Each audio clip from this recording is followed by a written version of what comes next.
welcome back to another tutorial, and in this one we are basically going to be building an Airbnb clone. I know that a lot of us are going to be asking what happened to the Discord clone, but I lost all the files. I ran into a bunch of things with my laptop and everything, so I lost all the files that I worked on and everything. And I mean, I worked on this project, it got bored and everything, so I mean, I don't think I can go back right now, at least right now, right? So I had to come up with something else to create the fun and energy. I mean, basically, that should be the reason why I've not released any video in a while. But yeah, let's enjoy this tutorial. So you're going to be building an Airbnb clone, and first of all, what we want to start doing is I want to quickly create a new folder here. So here we'll create a new folder. Okay, this is a new folder. I think we can delete this one and then take this one. Then over here we can say Airbnb clone.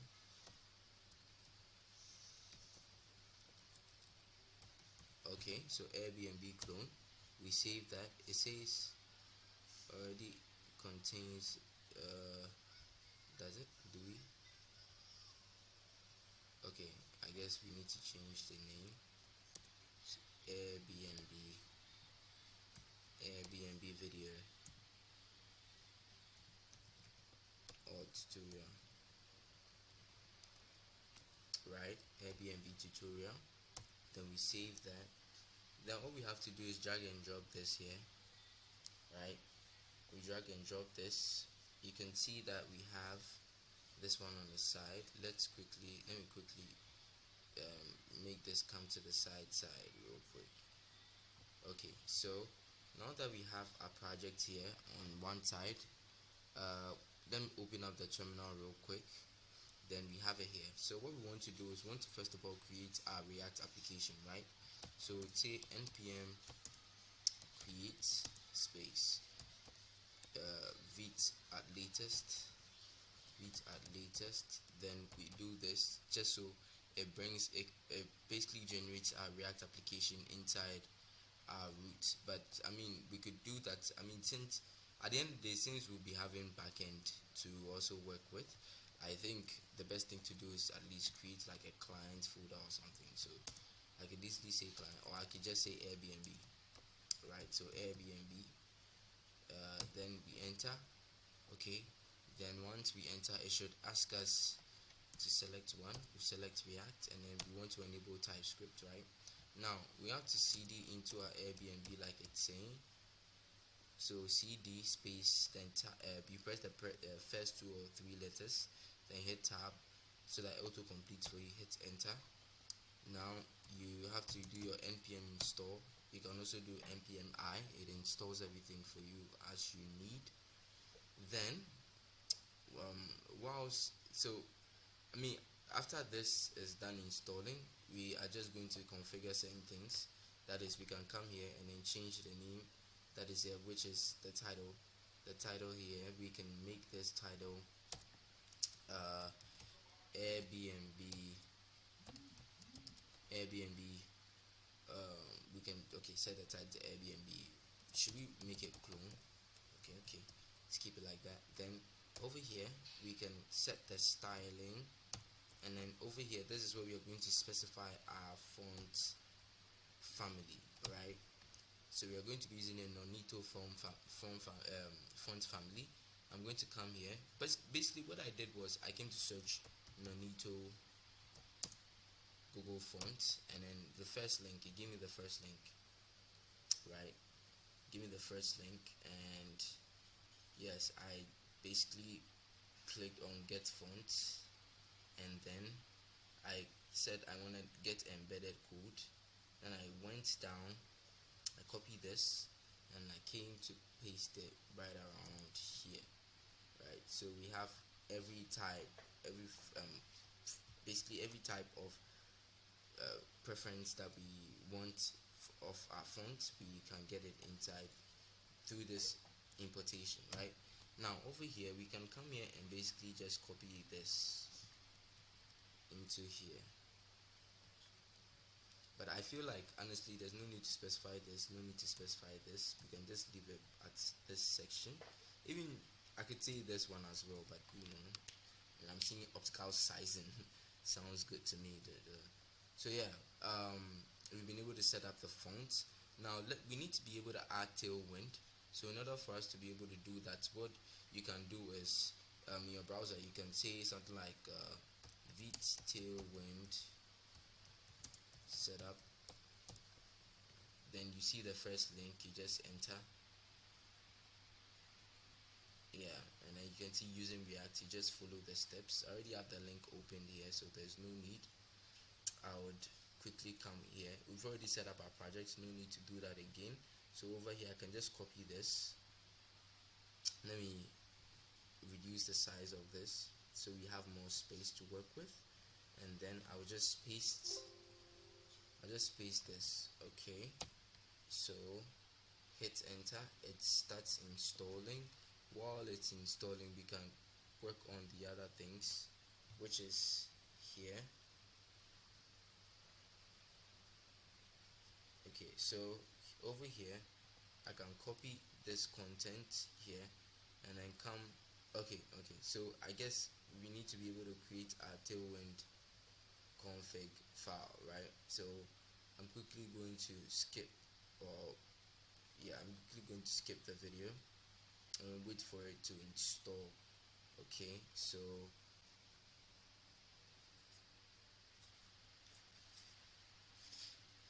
as you can see, after I run the first command for it to install Tailwind CSS post CSS and auto prefixer, it's also pasted the second command, that is npx Tailwind CSS init -p, and that is supposed to create a tailwind.config.js, which is here and here in the post config. Right now that we have both of these all set up, we want to come here to the content side. So over here we copy this, and then inside our Tailwind config, as you can see, just paste it here, save, then you come here again and then you copy this, then we go to our index.css file, delete this, paste it, and then yes, then we can now start our project. But before we do anything, let us clean up the project. I forgot to do that. I'm going to app.css. I'm cleaning up everything that is there. Okay, main.tsx, I don't have anything to clean up actually. I'm just going to go to app.tsx and just clean up this, and also clean this up as well. Then what I could actually do is, okay, so I can okay, let's just clean it manually. So then here, over here, I could just pass in like a quick div or something. Then I can say something like welcome Airbnb, right? Okay, now that we have this all working, let us launch our project. So npm run dev, wait for it to launch. Okay, it says missing script. Okay, yeah, there's a mistake. I was supposed to cd into Airbnb. Sorry, I'm supposed to cd into Airbnb. So yeah, I have to rerun this whole thing. Oh no. So let me delete this and delete this as well.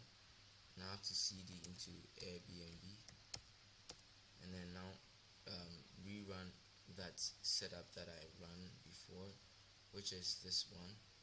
So these packages, I'm just going to reinstall them. Then I'll select paste, right? Then once it is done, we have to just copy this part and paste it inside the place where we pasted it in before. Then okay, so inside here we can say npm run dev, So npm run dev should help us preview our application inside our browser. Okay,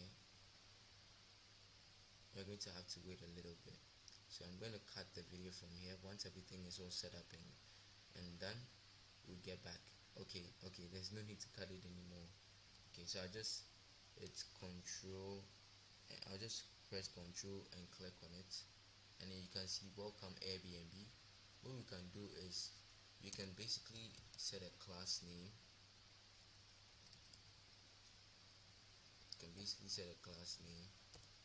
And then inside the class name you can see font, bold, text XL or 2XL, and then we can see text, text rows 500. Alright, then all we have to do is I forgot, we will not see the changes yet until we fully set up everything. So yes, Tailwind config has been set up. I'll just go here and then paste the content thing that we copied from here. If you remember the content, this part, right? Okay, so that has been set up nicely.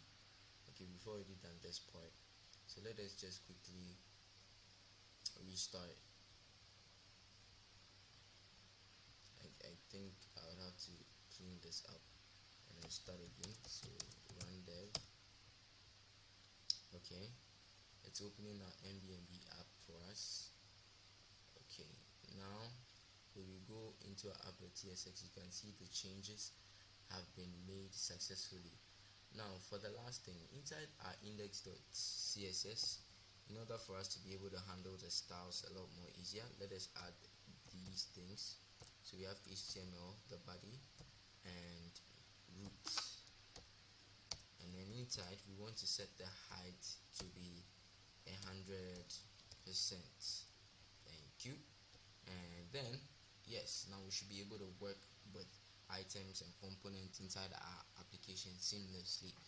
Alright, let's move on to the navigation UI.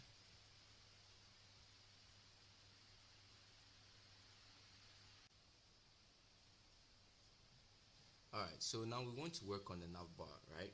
Now in order for us to be able to work on the navbar, we need to create the navbar component. So let's go ahead and create the components folder. So components inside here, and then we have Navbar UI. Just Navbar. Okay, we can't create the file right now. We need to basically let me create the folder instead. So Navbar, we want to have the Navbar. Then inside here we have Navbar.tsx. Right? So inside the Navbar.tsx, you can see that it is found inside the navbar folder we have here, right? Now inside we're going to say rfce, and then let's quickly delete this part, cut it off, and then over here inside the app.tsx we can quickly import it. So I'm basically going to bring in my div, import it, and then we pass in with the navbar that we imported. There we are going to import. Okay. Alright, so now that we have the navbar showing here, nice and clean, now we want to work on the items that are supposed to be found inside the navbar. Okay, so in order for us to be able to do that, let us go inside the navbar. Okay, inside the navbar here, we want to add a few class names, right? So now, what is the first class name that we want to add? Class name. Okay, so now we want to make sure that the navbar is fixed.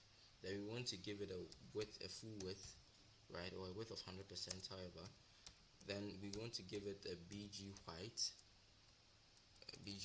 actually, BG white. Then we give it a Z index of 10, or just Z of 10, right? And then we make sure that it is a shadow SM. Okay, so a shadow is small. It looks like it. Okay, let me quickly bring out the code more, so you can see fixed full width BG white, and then a Z10, with the shadow, with a small shadow, right? Now inside this, we want to create another div here. We want to create another div in here. Then we want to pass in another class name, right? So inside this div, we would say class name. Then inside this class name, we want to pass in the padding y of 4, right? Then we give it a border of 1 pixel with a border button of 1 pixel. So border bottom of 1 pixel, give 1 pixel. Then we now come and create a new component here, which is going to be our container component. And with this container components, that's what we are going to be using in most of our other files, right? They're going to help us arrange our files in the same kind of way. So inside here, we want to come outside here inside the component folder and create a new file called container, right? So we say container.tsx, okay? And inside the container.tsx, we will pass in our RAFCE to create it down, and then let's quickly delete this. And then inside here, we want to create a quick interface actually. So interface container props, right? Container props. Then inside this, we want to say that the container is going to take a children, right? So children. Then these children are going to be React Node. We are going to import React Node from React. Some people can choose to write React.node or React Node. So if you're importing React Node from React, you can import it as a module like this. But if you have something like React, only React here, or if you have just React like this, so here is going to be this, where you see the situation where people will say React.node, right? But me, I like the other one. I'm keeping the other one actually. So I don't know, I like it like this, right? So now that we have this, we want to bring this colon, and then we make sure that it knows that it is a functional component which is using the interface that we provided to it, which is what the container props. Then we pass in the object, the container prop object, which is the children. We pass in the children here, and then over here we can now do what? We can now make sure that the children is in between the two divs. So children, right? Then we pass in a few class names on inside this div, right? So here, class name. Then what class name? We want to say set the max width to. We're going to set the max width to 2520 pixels. 2520 pixels. Then we say that we want the MX auto. Alright. Then we want, that is the margin horizontal. I want it to be set to auto. Then we have Excel, that is extra large screens. We want to make sure that that has a padding horizontal, which is a px, and we want to give that 28 actually. And then let's make that 20 instead. So let's make that 20. Then we pass in the md. Then let's make it okay. So you can see that the md has whenever it's on a medium side screen, it has what? A padding horizontal of 10 pixels. And then for a small screen, we want to pass on a horizontal padding of 2. And then for the smallest screen that is available, we want to pass in the horizontal padding of 4. Alright, now this is awesome. We have our children inside, nice and clean. We can now use them in our Navbar. So over here, I'm quickly going to import the container, and then since it needs children, we would now use them as we please. Okay, so inside this one, we want to pass in another div here. We want to pass in another div, and basically the first class name of that div is going to be flex, right? So I'll just bring my emmet, I'll just use my emmet tricks here and bring in the flex div, and then we just pass in the rest of the class names, which is flex row. We have flex row, then item center, then we have justify between, justify between. So yeah, inside this justify between, then we give it a gap of 3. Give it a gap of 3, and then on medium sized screens we want to make sure that the gap is 0. Okay, now that we understand how this has been able to occur, we want to now pass in a few things. Now you can see that if we stretch it out here and we write something, you see that it's here. So what we can put here is basically the logo, right? That can be the first thing that we put there. So in order for us to be able to create the logo, let us first of all come into the Navbar folder here and then create the logo.tsx nicely. Then we see RAFCE logo, and then over here we are going to set it to be an image. So we're going to set the image, right? Then inside the image we're going to have to import an image actually. So for the image, I think I can check the downloads. You can get the image from going to the GitHub repository that I'm going to put through the description, and then basically you just transfer them, right? So I think we can place the image inside the public or the assets. I want to put it in the assets actually. I should put them in the assets. I mean, depending on wherever you put them, you should still be able to use it. 1 second, please.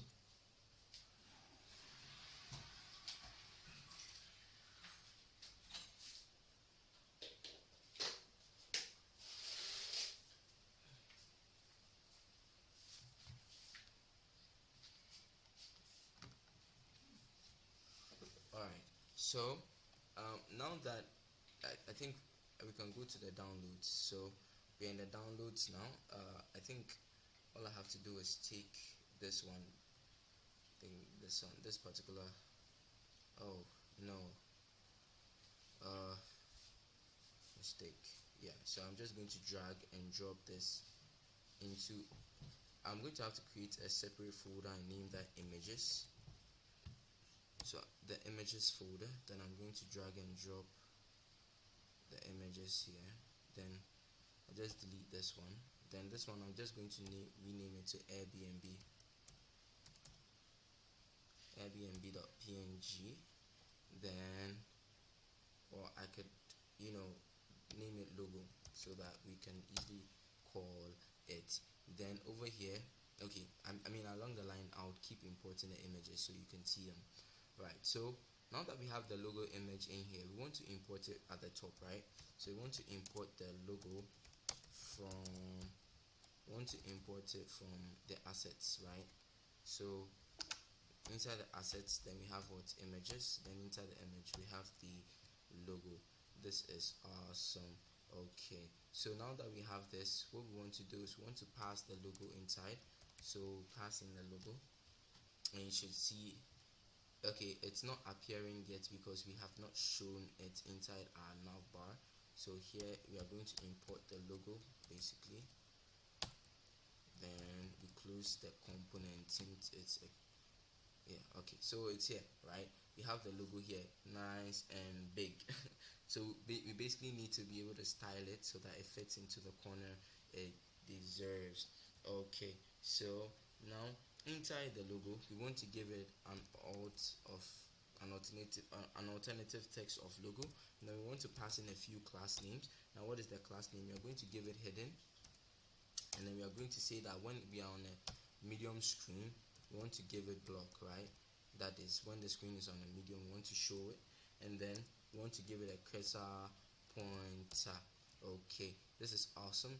And then the next thing we want to work on is give it a specific height and width, because as you can see it's way too big.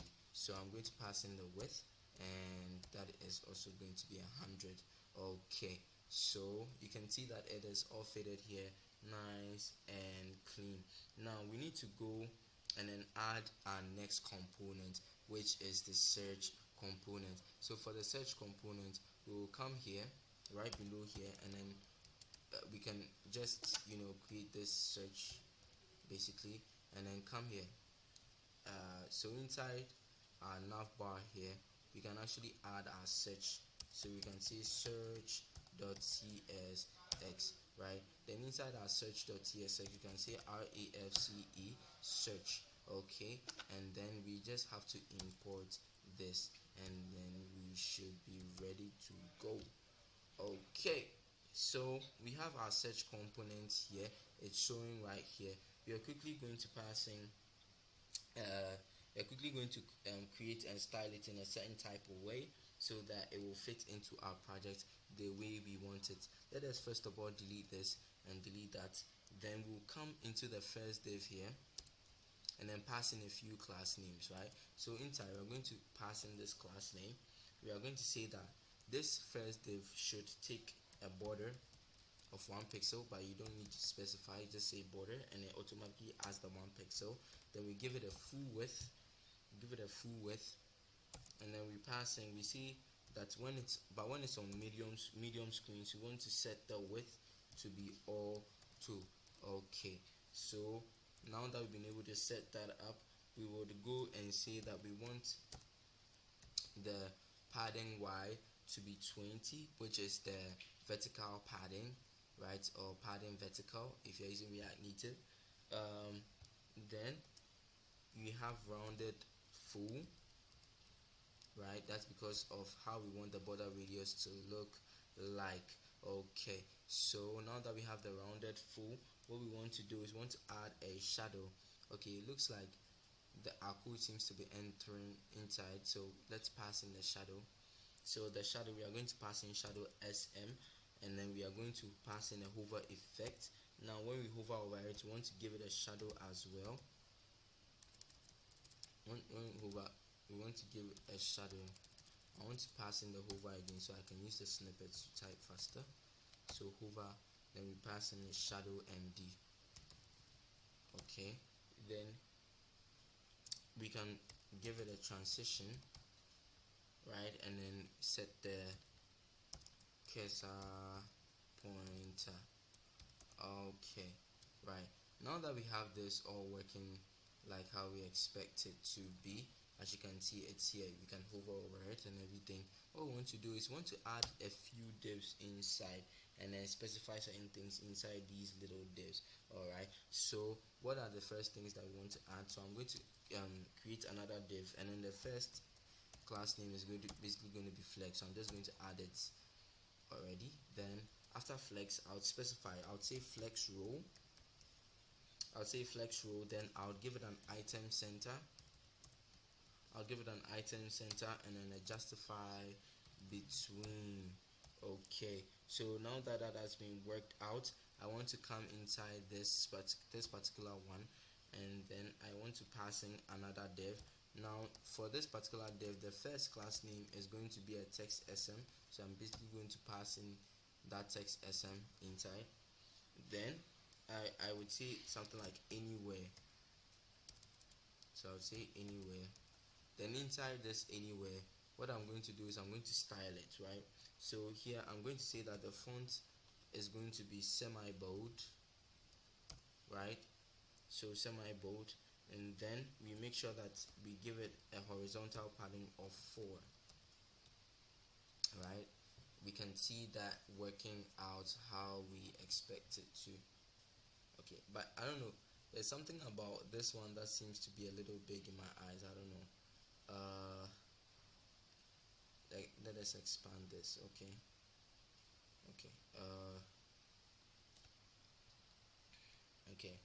well, it just seems a little big in my eyes,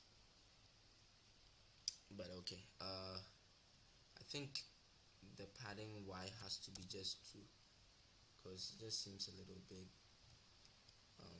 Let me refresh this. Right, it now makes sense because I don't know, it looked a little big.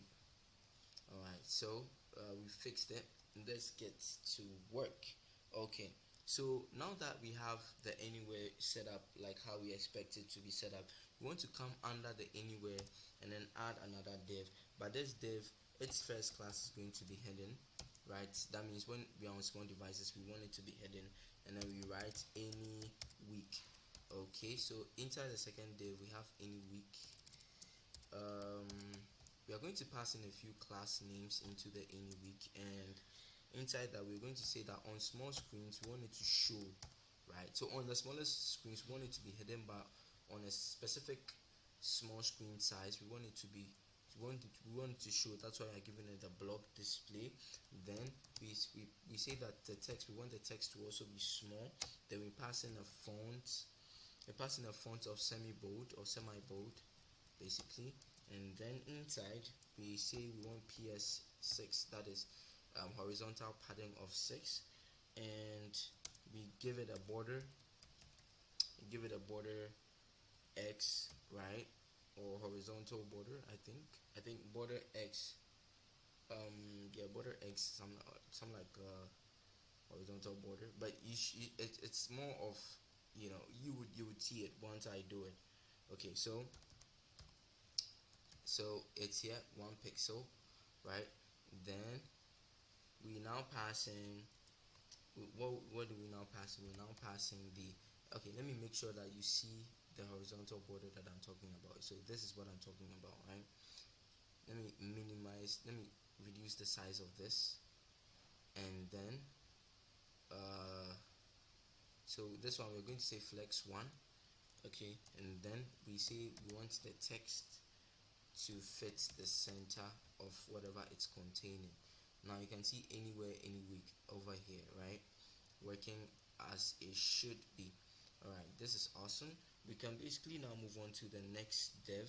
So this next div is basically going to come after this one, and then the first class name for that is going to be text.sm. So we're just going to set that to text.sm.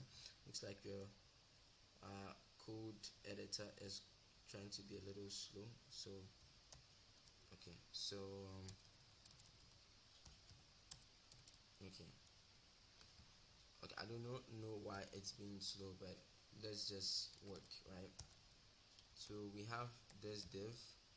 Let's close this div up ourselves. Once, I'm sure it should be able to get fixed as soon as possible. Divs, yeah. Okay, so inside here, alright, so inside here, what we want to quickly do is we want to pass in a few class names, right? And then I said that the first class name here is that we want to make sure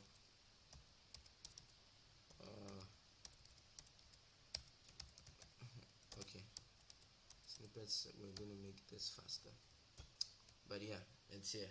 Then we say that we want the text to be SM, right? Then we want to say that the PL, we want to pass it to 6, and then we want to say PR, so padding left, padding right. Then we set the text gray to be 600, basically, and then we give it a flex and a flex row. Give it a flex and a flex row, and then with the item center. Okay, let me check. Okay, I feel like it should work okay, but if it's not, I guess we just have to keep building. Okay, so now that we have been able to, so it's even, so we are just left to add one more thing, which is the gap, right? So we have the gap here. Then inside, what we can do is we can add a div here. Okay, since it's not going to be created for us for now, I don't know, the PC is being slow, I guess we have to create our own. Then inside this div, we would pass in a few class names. So I'll take class name. Then inside this class name, I'll set it to be hidden on very, very small devices, the least small device. Then on a specific size of a small device, I'll show it. And then once it is done showing, then we want to pass in the add guests text. Alright, then after adding these guests, we want to come down here and then create another div here, and then inside this div we want to pass in a few things. Right now, inside this div, this is where we are basically going to have to be showing this is where we are going to be showing our search icon, right? But in order for us to be able to do that, we need to be able to install React icons so that we can use the icons in the React icons library. What we can do is, if you're trying to use icons in your React icons library and you checked out our previous project, you realize that we went to React icons. I think they have like their so React icons, and then you can set to the library. As you can see, they have a new design that you can check out. That is awesome. Looks good. So yeah, you can basically search for anything. We wanted to use by search actually. Yeah, so it's going to show, and we should be able to use it right by search. Very simple and quick. So now that we have this, we can just import the by search icon. Let's quickly import that. Alright, so import by search. Import by search from, then I'll import it from where? Sorry, I'll import it from React icons /by. I still don't know why my PC is this slow, but no, we gotta do what we gotta do. So by search, then it's going to have to show for us to be able to use it. But since we've not installed it, we need to install React icons. Okay, so I'm going to pause the video over here while the React icons is being installed. When it's done installing, then we'll continue. Alright, so React icons is done installing, the package is done installing. As you can see, as we imported it as shown here, we just have to change a few things by adding size. I think we need to add size to this and make the size 18. And then over here for the div here, for the div here, we quickly have to add a few class names. Yeah, so it's going to be, we're going to give it a padding of 2, and then we say that the background is going to be rows, right? And the rows is going to be 500, and then we give our space, then we give the rounded full because we want it to be a circle shaped div, right? Then we say that the text, we want the text to be what? White, right? Then it should be set out nicely for us.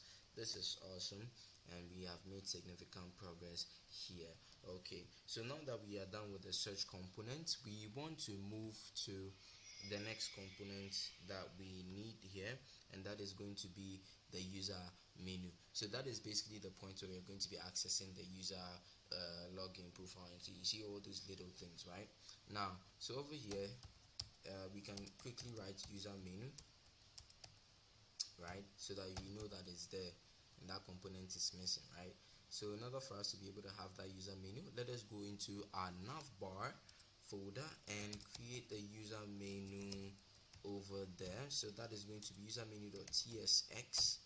Alright, user menu.tsx, then we say RAFCE user menu, and then we can just clean this and clean this basically. Right, now that we've been able to clean out the user menu that is here, we can now start adding the elements we need. Okay, so first of all, we need to start by doing a few things, right? By going back here and then importing it, right? So let's import the user menu nicely. It has been imported. You can see user menu over here. Okay, now inside this user menu component, let's start making our changes, right? So for the first div, you see our main goal is when we click on the user menu, it opens up that drop down, right?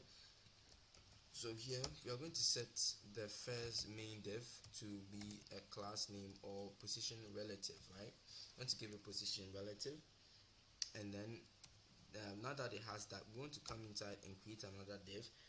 Okay, and then that div, so let's just create a div, right? Now we want to keep in mind that this div would have an onClick function, right? An onClick. So but we can set out just an empty onClick here, right? And then we add it out later. But we need to add a class name to this div. We need to be able to add a class name to this div. So we can say we can basically say your home or something, or like Airbnb or something. Airbnb your home, something like that, right? I don't know, but we can put something like that there. And then inside here we can pass in the first class name, which is hidden. Then we can say that, oh, even though we want it to disappear when it's on the smallest device, we want to show it when it's on the medium-sized device. And in order for us to show it, let's not forget block. Then we say that the text is what, SM. Then we say font. We want the font to be semi-bold, so semi-bold basically. And then we want to set the PY to be 3. And then we say the PX should be 4. Then we say it should be rounded full, right? Then we give it a hover, and then BG neutral, BG neutral 100. Want to give it the BG neutral 100. Then we give it a transition. Then we give it a cursor pointer. Right. Okay. Now that we have this, you can see that as we hover on top, it has this effect going on top of it, and this is awesome. So now that we have this all working, what we want to do is we want to add in our next div, which should be right below this one. So inside this div as well, we want to have an onClick. So for this onClick, we would make it empty for now as this one. Make it empty like this one, and then we pass in our class name, right? So inside here, what class names do we want to pass? We want to first of all say that the padding should be 4, right? Now if the padding is 4 on the smaller screen, so we want to set the padding, vertical padding, right? The padding Y, which is the vertical padding, we want to set that to be 1 on medium-sized screens. And then we also want to make sure that border is 1 pixel. Then we can say that we want to color the border neutral. We want to say border neutral, and I want to set that to 200. So border neutral should be 200. Border neutral should be 200. I want to be able to, okay, let us slide. So border neutral should be 200 here, right? So now that the border neutral is 200, what else do we want to do? We want to give it a flex and a flex row. Okay, then we want to say that the item should be center, right? Okay, let's slide through so that you see what is going on as we move. Then we give it a gap 3. Then we'll give it a rounded full, and then we give it a hover shadow MD. Okay, this is awesome. Then we give it a transition.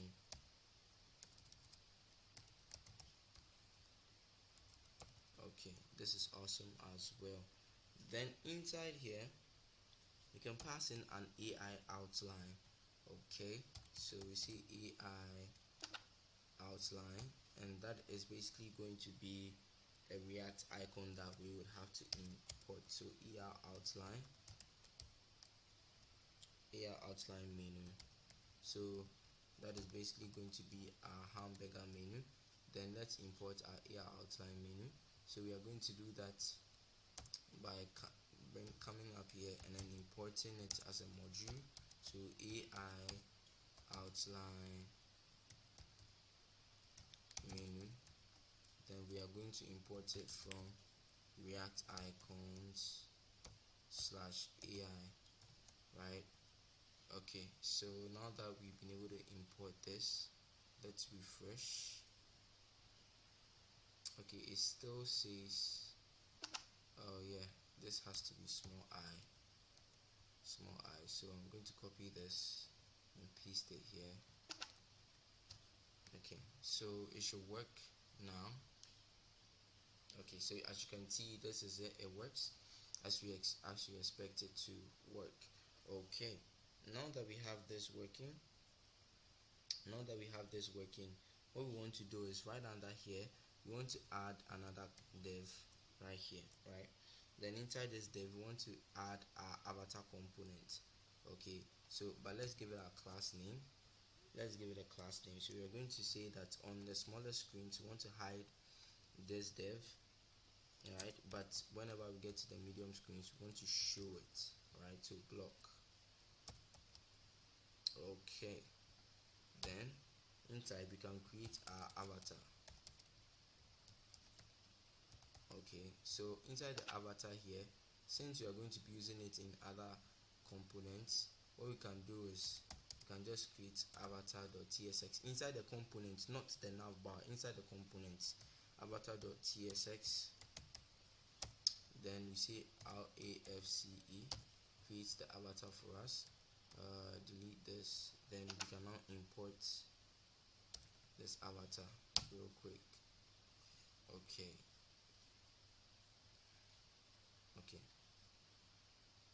all right.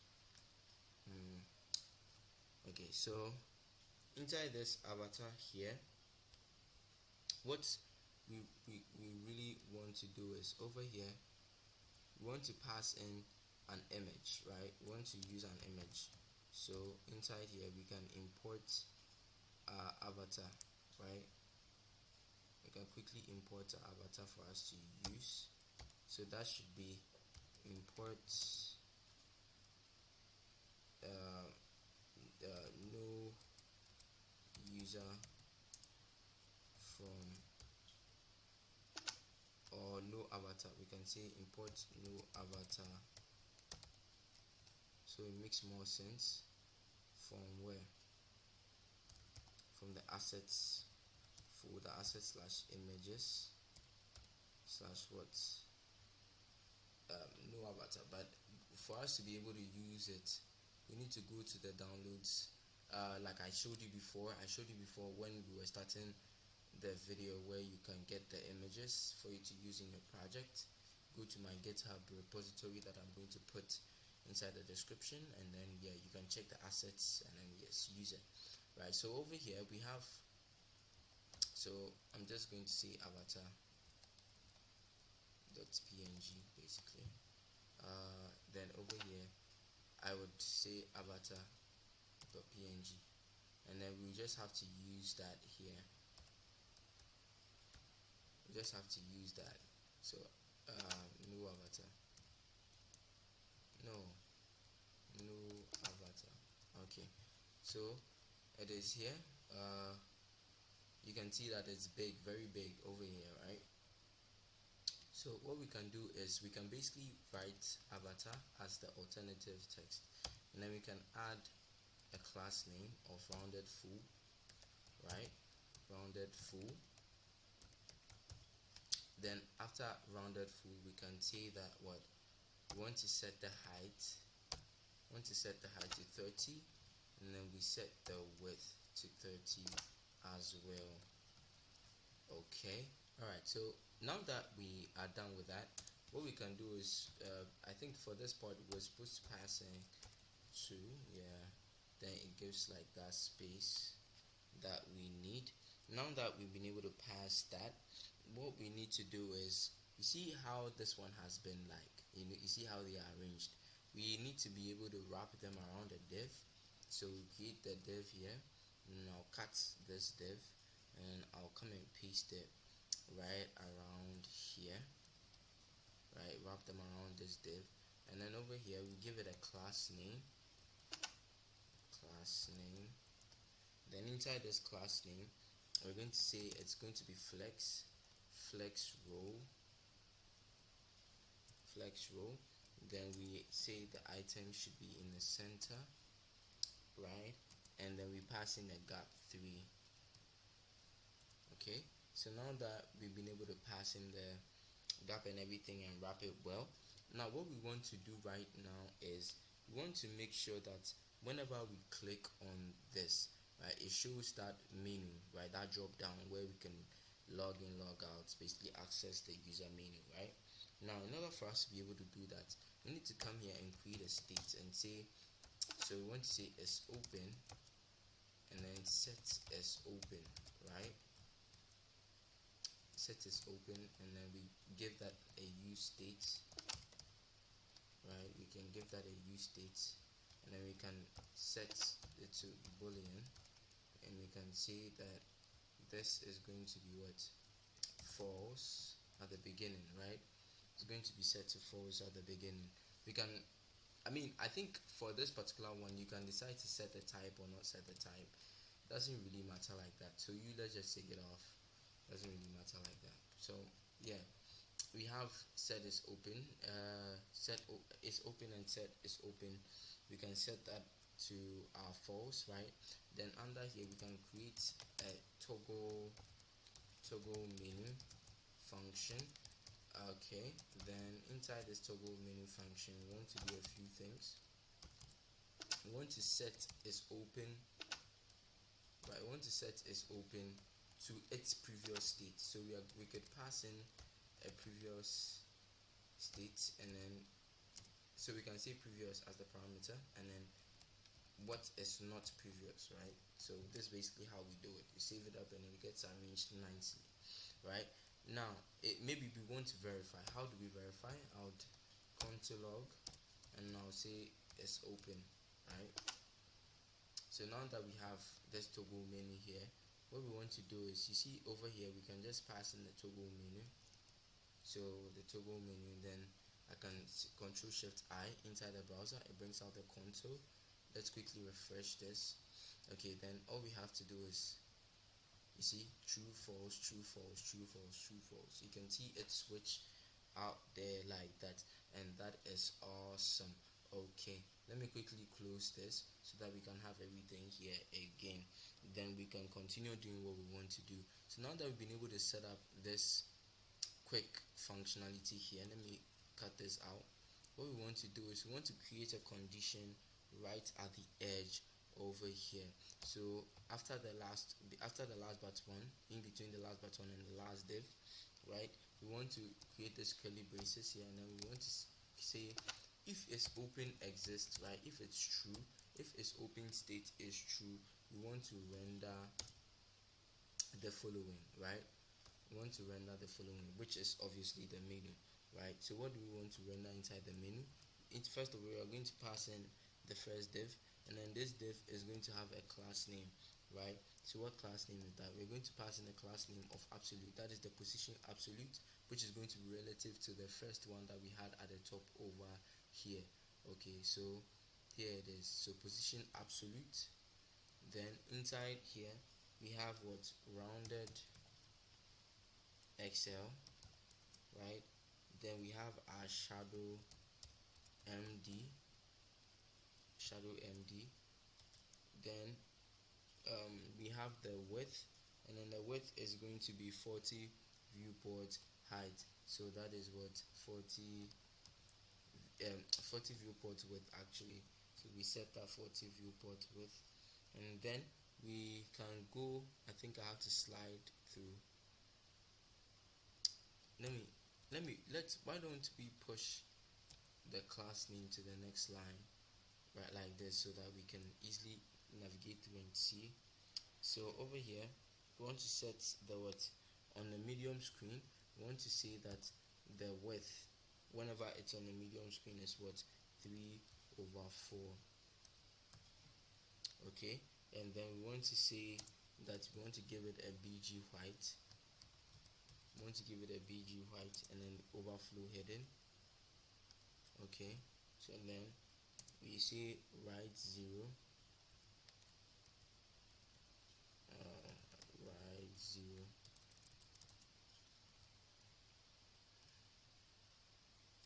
Why is it writing type? Write 0. Alright, that's awesome. Then right after the right after giving the write 0, we want to give it a top of 12. Okay, then we say that the text should be small. Okay, now that we've been able to set this up, we want to come inside this div, the div that we have here. We want to get inside it. Let me quickly expand this so you see what is going on. So we want to come inside here, and then we create another div here, and then inside this other div is going to have a few class names basically. What is the class name that is going to have? We are going to give it a flex or a display flex, and then we are going to say flex code.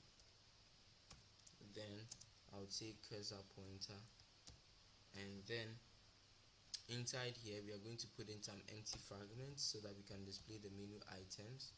So here we are going to have to create a new component called menu item, right? So menu item, we can create that separately, menu item. Then we come here, right, inside the menu item, right? Is it going to come inside the menu item over here? So Navbar, we can create menu item inside the nav. So menu item.tsx. Okay, so RAFCE, and we should get the menu item. Let us delete this, delete that. So over here, let's import menu item. Okay, so you realize that you see that the menu item shows basically. So let's quickly style the menu item. Alright, so inside this menu item here that we want to work with, what we want to first of all do is we are going to be passing in certain props, right? So if we want to have like an on-click prop here, then we want to also have a label prop here, right? But we can't just use them straightforward like that, so we need to create an interface, as we all know in TypeScript. Then we say the menu props, menu item props, okay. Then we have an on click.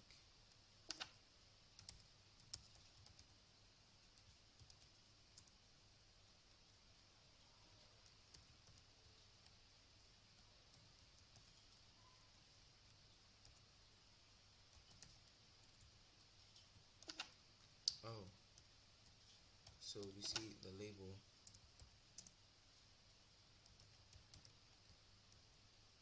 shrink, and then over here passing the FC. Oh no, FC. Then we see menu item props. Okay, now that we've been able to set these interfaces and then we set them to the menu item props over here, what we want to do is we want to now come inside here and then start creating our elements. Okay, so now inside this we want to have our first div, and then inside this div we want to add a class name, right? So we want to add a class name, and then we also want to add an on click too as well. We want to add an on click, and inside this on click we just passing this, right? So over here we say px4 and then py3, right? And then we now pass on the hover effect. Then when we hover over it, we want to make sure that I want to see the snippet so it becomes fast. Then we set the bg neutral to be 100, right? Bg neutral is 100, and then we now say it's going to be a transition, right? Transition. Then we say we want the font to be semi bold, Then inside here we passing the label, prop. Okay, right, label prop. So now that we've been able to set this one up as quickly as possible, we want to come here. You can see that there's an error here. That's because we're not using the props. Okay, so inside this on click, we can quickly just add an empty function for that, and then for the label we just passing login,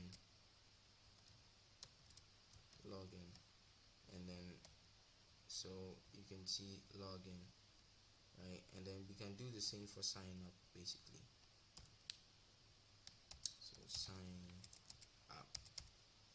Okay, so now that we've been able to set this up really nicely and really quickly for it, I think we can now move on to working on the new UI. Okay, so basically this is the navigation.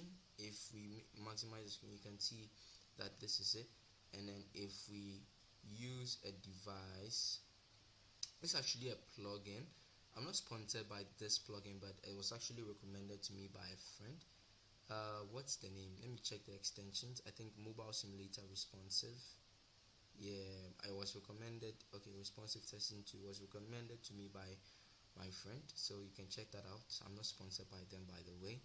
And yeah, so yeah, you can basically check it out on like different screens. Right, so yeah, this is login, sign up, and when we expand the screens, so right, you can see that it's coming out nicely. We can also ignore this and also use our normal responsiveness tool here. Okay, so for the so you can see it's responding, right? Okay, this is awesome. What we've been able to come up with. So if I want to quickly go over the code, I would say that first of all, we came to the app.tsx to set up our navbar. Then inside the navbar that we set up, we decided to create a container to contain these things, right, that we have inside. Then we created the logo separately, we created the search separately, and then we created the user menu separately. But there are extra components that come with them, which is the logo and the menu item. Alright, so yes, let's move to the next thing. So we want to move on to the authentication UI. And for the authentication UI, we're basically, since it's going to be handling of forms and all these other things, we're basically going to be needing a few things. Now, what is the first thing that we are going to need? That is going to be the register model or the modal, and then a toolstar, just so we can display notifications and stuff like that in our applications. In our previous videos, we were using React Toastify, but in this one we'd use React Hot Toast. So let's quickly go into the terminal and install React Hot Toast. Okay, and also we'll be using Zustand. So let's install Zustand too as well. Okay, I don't think we can install them inside this directory, so let me quickly copy this and then cancel this section of the terminal. I want to cancel this section of the terminal. Let me create a new one. Okay, and then I'll cd into Airbnb, and yeah, I can paste it. I'll paste it now. Hasn't been pasted. PC seems a bit slow. Okay, it hasn't. So I'll say npm I react hot toast and Zustand. Okay, so we install both of these packages, and then over here, this is where we are going to basically use our toaster, and we are going to use it right on top of our component. And then over here, this is where we are going to use our register modal, right? Our register modal in general. Okay, so basically, what we want to understand, or what we want to know how to work with things, right? So over here we want to import the toaster. Okay, it looks like it's not going to import for us, so I guess we have to import it ourselves. So import the toaster from React Hot Toast. Alright, React Hot Toast, it's here. Now over here, let me quickly close these and collapse this one, and then over here we would come to modals. We will create a new folder and name it modals, right? Now inside this folder, okay, let me rename it and make it a capital so that we keep in the consistencies. So over here I would name the first file modal.csx, right? Modal.csx in general. Okay, so inside this modal.csx, we want to use refce to be able to display the modal, right? Basically, well, we can't see the modal straightforward, so we can just bring that one here. Let's bring the modal here, right? And then let's comment this one out for the meantime. So let's quickly separate the screens. And then over here you can see that okay, I'm going to give more screen. Okay, so you can see that we have the modal on top here, right? So we want to quickly work on the modal. Okay, so in order for us to be able to do that, we need to first of all start by creating our interface. So we want to say modal props. Then inside our modal props, we want to pass in is open, and that is going to be an optional prop. So, and we are going to set that to boolean. Now in the actual projects that I was building, I set it to boolean and everything, but it looks like we were still getting some errors. It wasn't sure if the value that was going to be passed in was going to be undefined or boolean. So I just said okay, or any, right, so that we can avoid that error. And then okay, now that we've been able to set that up, oh come on, I want to, yeah, alright, good.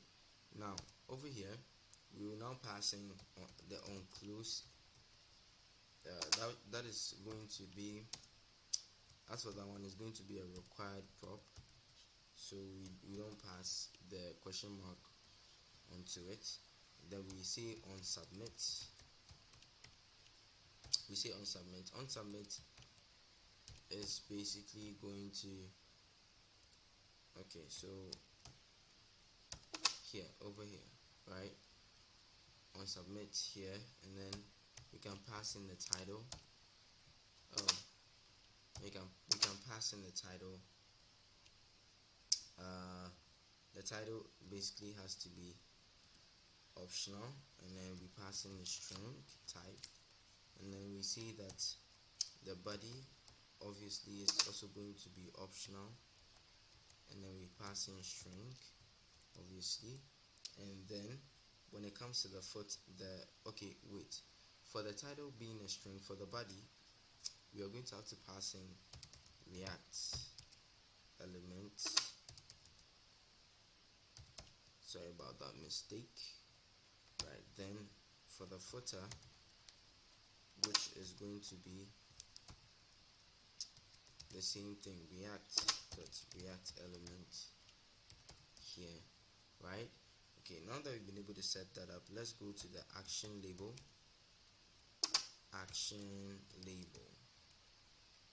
right, action label, and then that is basically going to be an optional, and then that is going to be set to a string. Then we have the disabled prop is also going to be optional. Then we pass boolean to it. Then we can go to the secondary action secondary action that is going to be that is going to be a function. So that void. Alright, so once that is there, I'm going to say secondary action label. Secondary action label, that is going to be an optional function, and then we pass string. Okay, since it's a label basically. Alright, now that we've been able to set this up, right, what first of all want to do is we want to make sure that our modal component here recognizes it. So we can call React and say this is a functional component that uses the interface that we are taking from the modal props, right? Now that we have this, you can just double click on this to select, hold Alt, double click on another, hold Alt while still holding Alt. Just double click, double click, double click, double click, double click, double click, and double click, right? Then you copy, Control C to copy. Then you open your objects here, then you just paste them in here. Then over here, just like how you held Alt, I didn't double click, I just clicked the end, and Alt, I held Alt, click the end again, click the end, click the end, click the end, click the end, click the end, click the end, click the end, and I brought my comma, and I just saved, and then it has arranged it like how I'm expecting it to be arranged, right? So now that it is here like how we want it, what we first of all want to do is we want to create a few use states that will help us show our modals, right? So I'll create the use state. I'll say const show modal. Alright, I'll say const show modal, set show modal. Okay, now then I say use states, and I say use states, right? So this use state is going to take is going to take a boolean, right? That is false. You remember I mentioned before we can specify the type here, but no, it's not really needed like that. So just false, it's okay.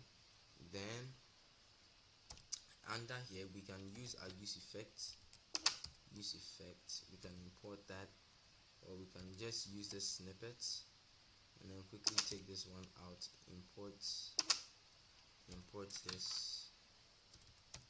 Alright, then inside our use effect function over here we can set show modal to be the is open prop, right? You can set it to be the is open prop, and then we can come to const handle close. Alright, then inside the const handle close, we are going to say use callback. Alright, we are going to use the use callback. Okay, so alright, so inside the use callback we are definitely going to pass our dependencies, but let's first of all say what if disabled it exists. If the model has been set to disabled, right, then what do we want to do? What do we want to do? Now what we want to do is we just want to return. Okay, we don't want to do anything if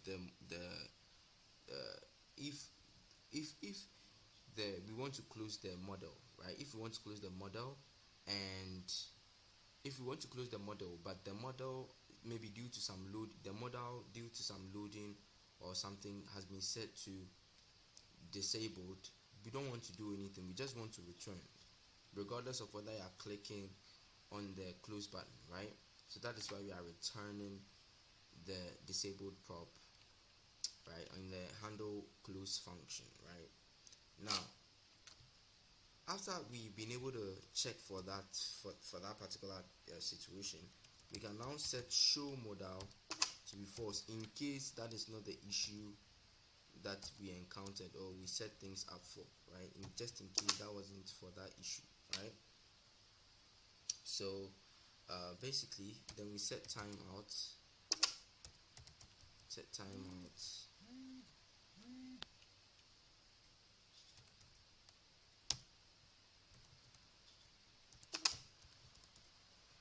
Set timeout, and then we say that this timeout should be an unclose, right?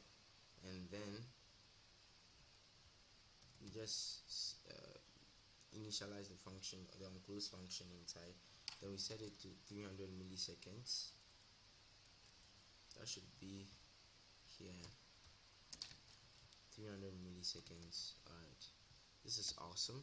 So we have I thought we were supposed to use callback. Use callback, it has to be imported from React. Okay, it wasn't imported. Let's import it. Alright, so it has been imported. Let's quickly refresh the page. Okay. Alright, it's here now. Okay, this is awesome. We can move on to the next thing. Now what we want to do is we want to also handle submit, right? So handle submit, I think for that one what we can do is you just have to copy and paste and just change a few things, right? So for the handle close, the dependencies here is basically going to be disabled, and unclose, right? These are the dependencies of which our function is going to work, right? Then you can just paste this and then say handle submit instead.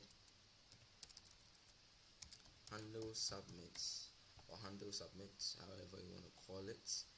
Then inside here we set the modal to false, obviously. Okay, I mean there's no need to set the modal to false actually, so no problem. We are not trying to close it, right? So there's no need to set it to false. And then what we want to do is that we want to clean this one, and then we want to pass the onSubmit. We want to pass this onSubmit function, and then we want, as for this disabled, we have already checked. Then over here we just change this to onSubmit, which is the dependency, right? Then now that we have this, we can just copy this one and just move on to the next thing, and then that is going to be handle secondary action, right? Handle secondary action,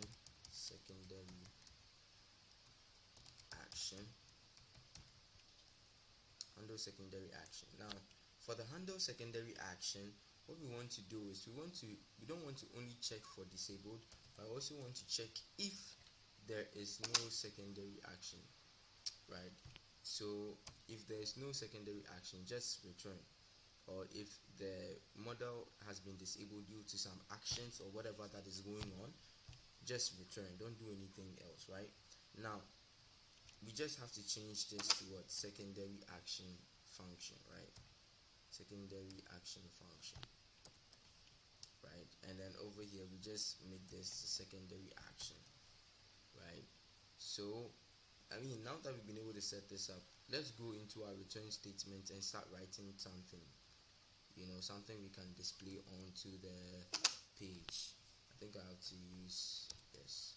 Okay, so first of all, we are going to have an empty fragment, and then inside we are going to have to create a div.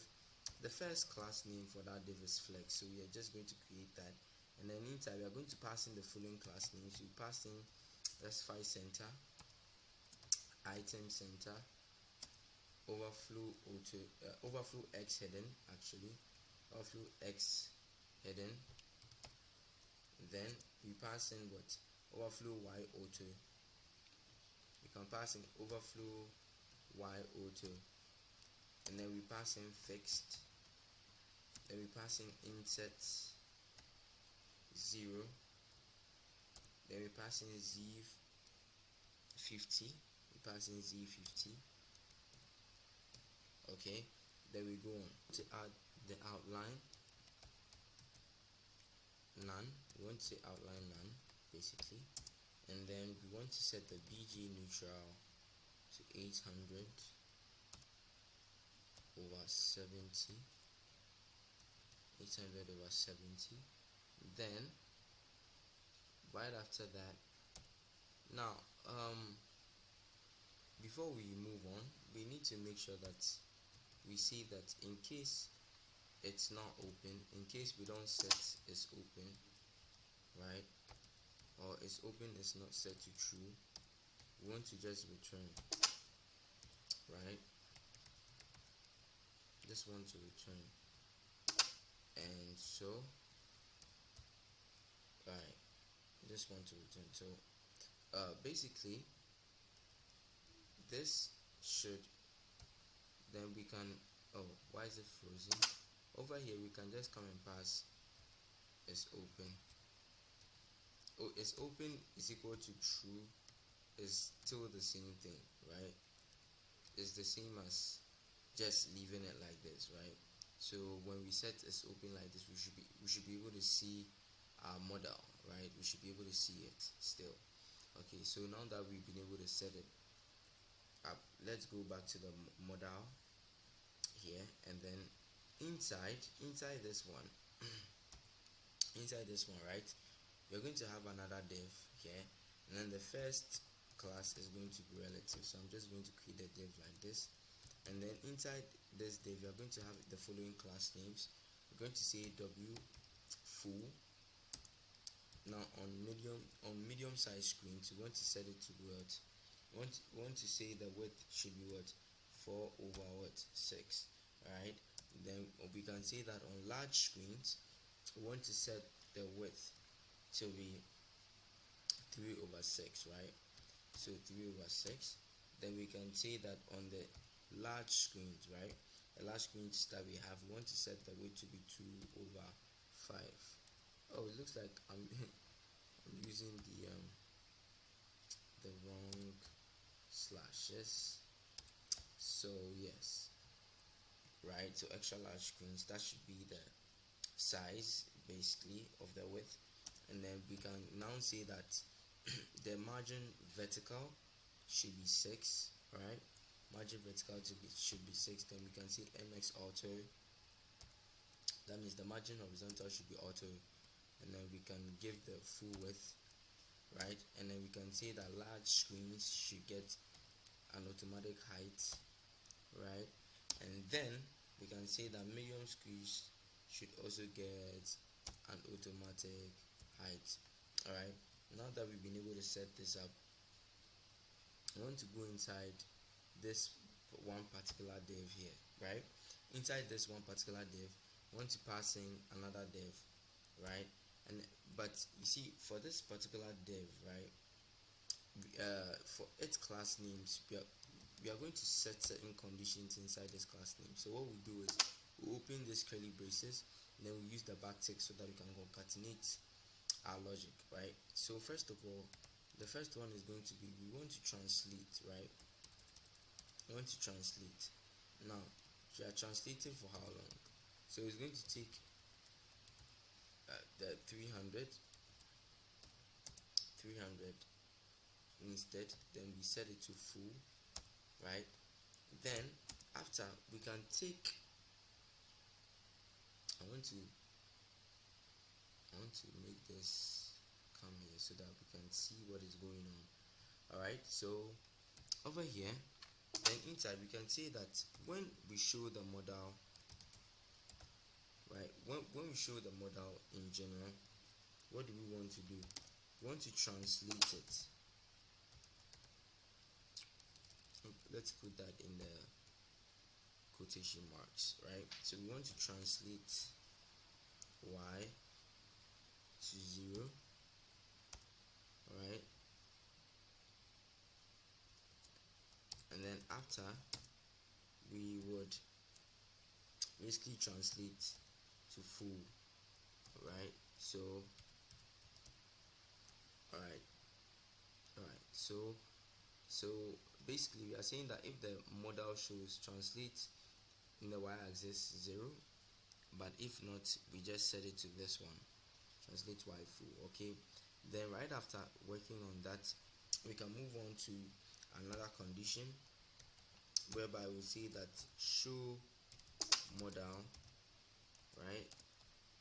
And then this one is also going to have its opacity, based on these conditions, right? And then to opacity, and then we can set that to 0. Oh, come on, set that to 0 basically. And then right after we've been able to set that up, we should be good to go.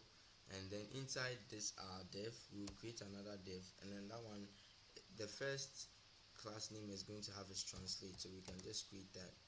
Oh, it looks like our VS Code is becoming slow again. Let's try to save things and see. Okay, it should be here now. Alright, so the first class name is translate, so I'm just putting it inside. Then we would say that what, after we translate, we want to set the height to be full. Then we want to say on large screens, what do we want to do? We want to give it an automatic height, right? So we want to give it an automatic height with a border with like 0, with a border of 0. Oh no, we want the border 0. Okay, then we make sure we give it a rounded LG.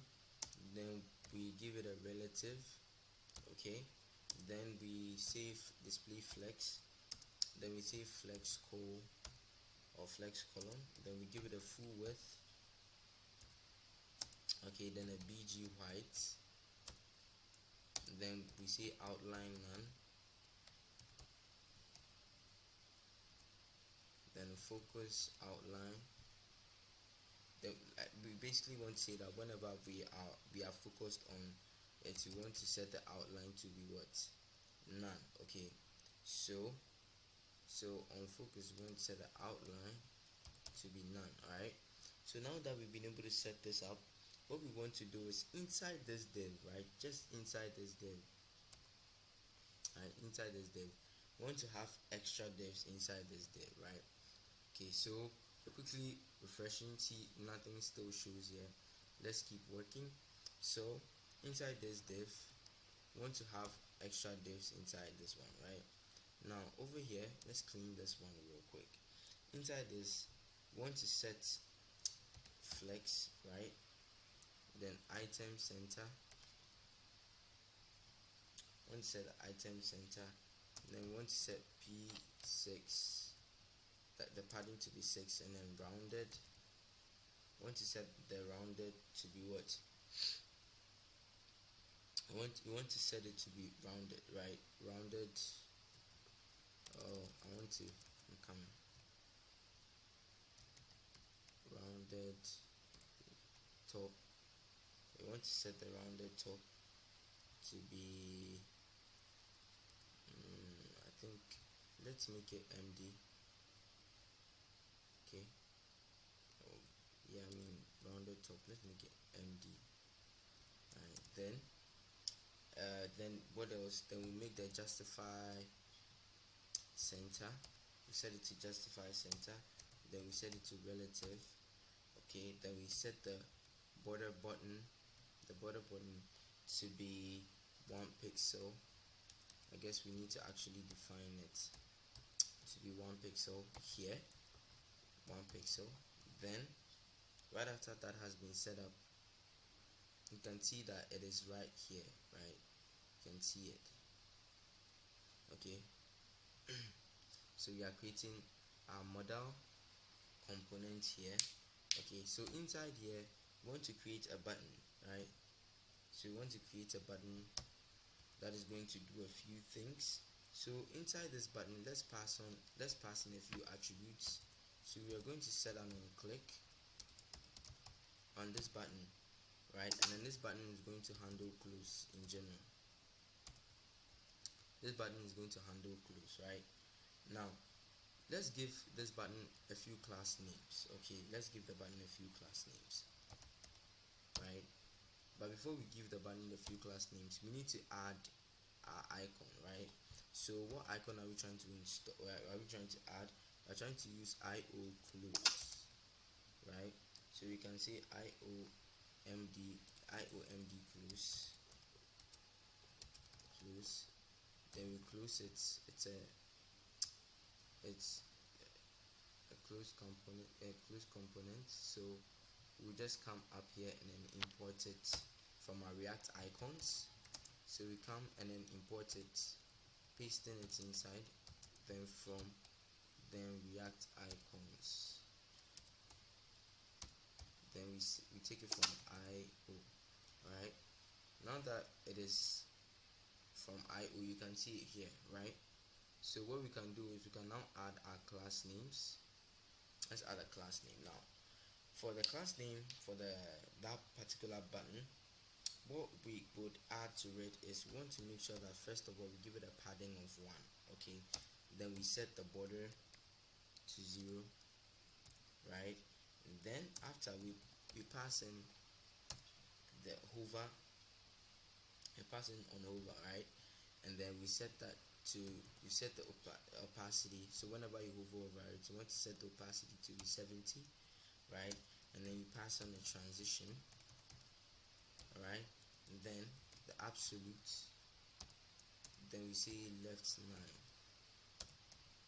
right? Okay, now that we've been able to set this up, we want to come down here under the button and then add another div. The first class name for that div is going to be text LG actually. So let's just do that. And then inside we are going to say what? We are going to pass in the title.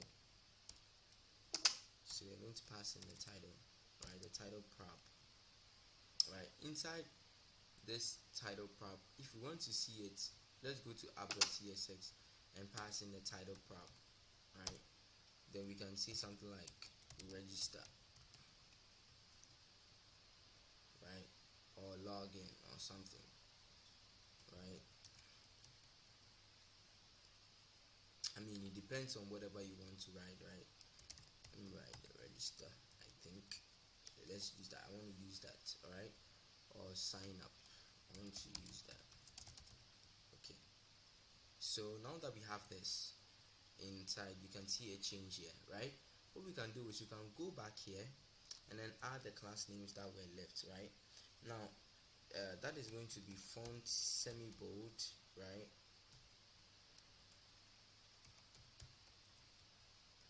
Alright, so font semi-bold here. And then what you want to do is right under here, right under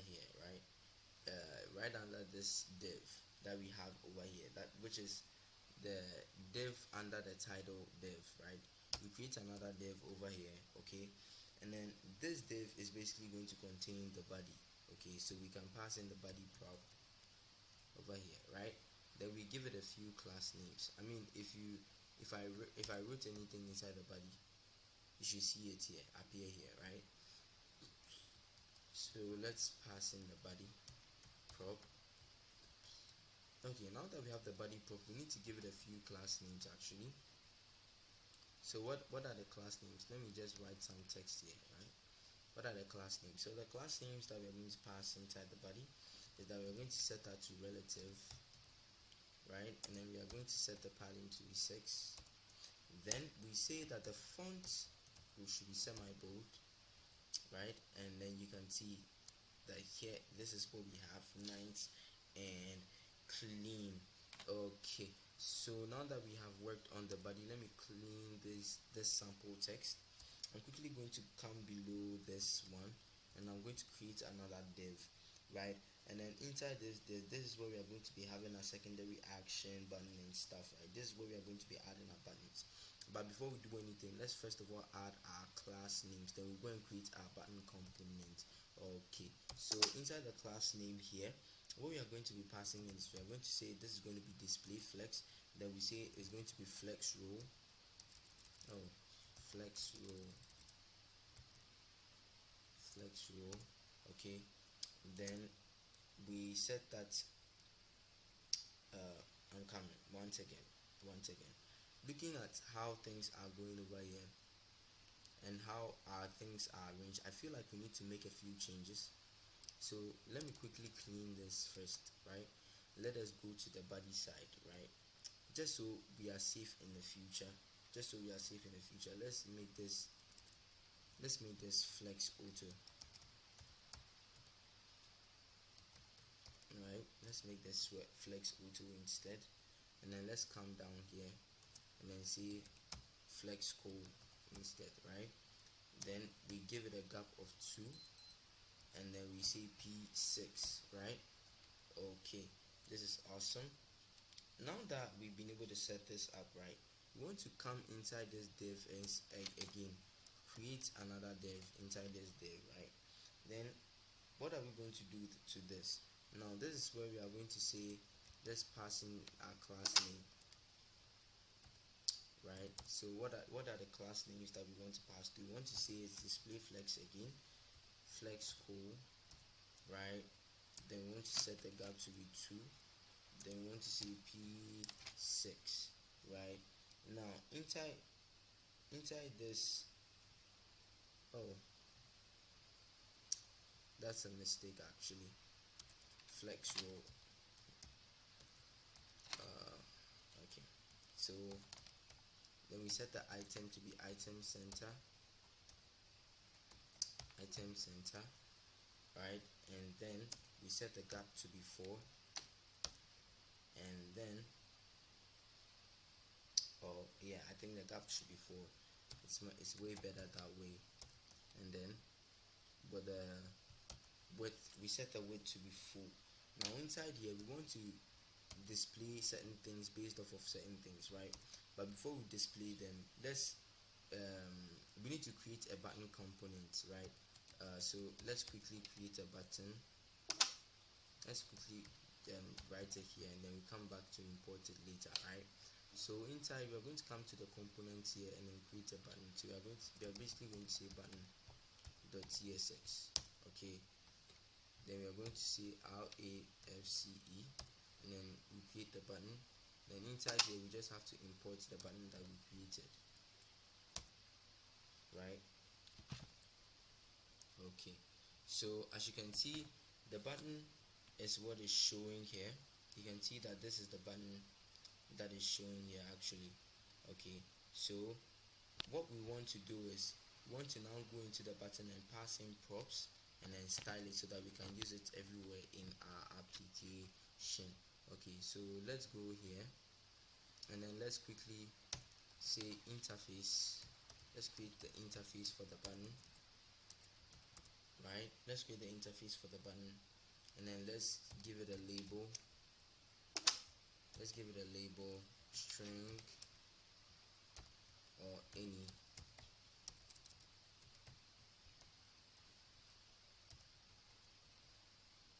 Oh, forgot to pass in the name. Typing way too fast. Okay, so we have the button prop here, and just like this one, I was also getting that error. That is why we set the string or any, just like how we did for the props above over here, right? So that is good. We can now continue. So for the first prop interface that we defined, you can see it has been defined nicely. We're going to have an on click too as well, and then here we are going to open and then pass in an event, right? Now this event is going to have a type of react.mouse event, and then inside we are going to say it's going to be an HTML. Or that open sentence. So here we are going to say that it's going to be what? An HTML button element, right? Now for the button elements that we have here, HTML button element, then inside here we want to create this and then set it to a void, right? Alright, so our on click function has been defined nicely, or our on click interface has been defined nicely. I want to say disabled. I want to pass in disabled. Disabled is going to be optional, and then we set it to boolean. I hope you are following. Then over here we come to the outline, and then we set it to boolean, right? And then we can now come and then say small, and then we set the boolean. Alright, then icon, then we set that to the icon type.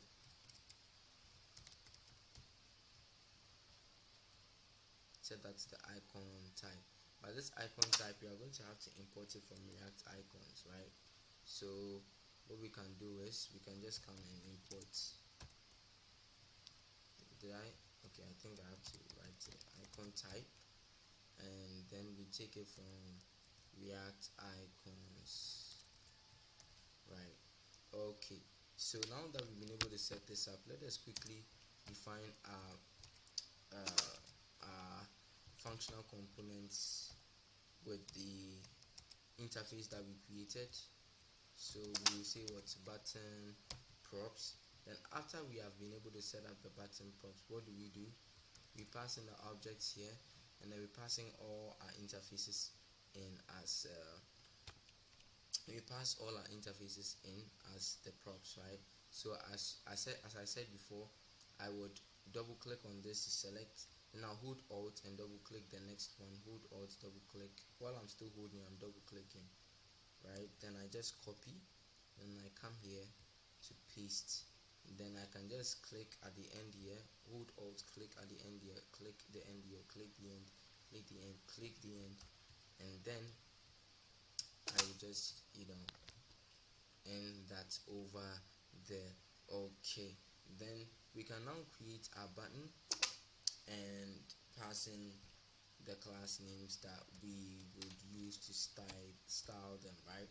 Now inside here, we want to first of all see that our button is going to take an on click, and then this on click is definitely going to be the on click, right? Come on, that was pretty easy. Okay, so after that, we want to also set the disabled to the disabled prop that we have. So disabled, right?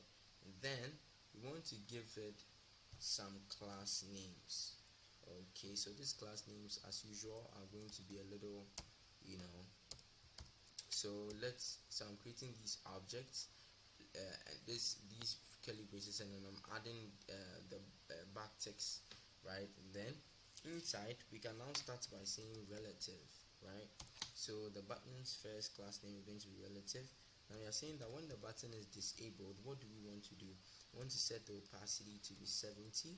Alright, then we say that when it's disabled again, we want to set the cursor to be not allowed, right?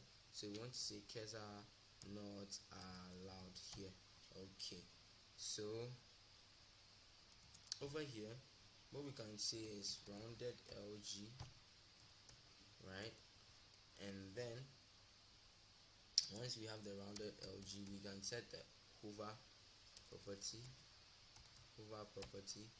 Then this hover property is going to set our opacity to be 80, right? So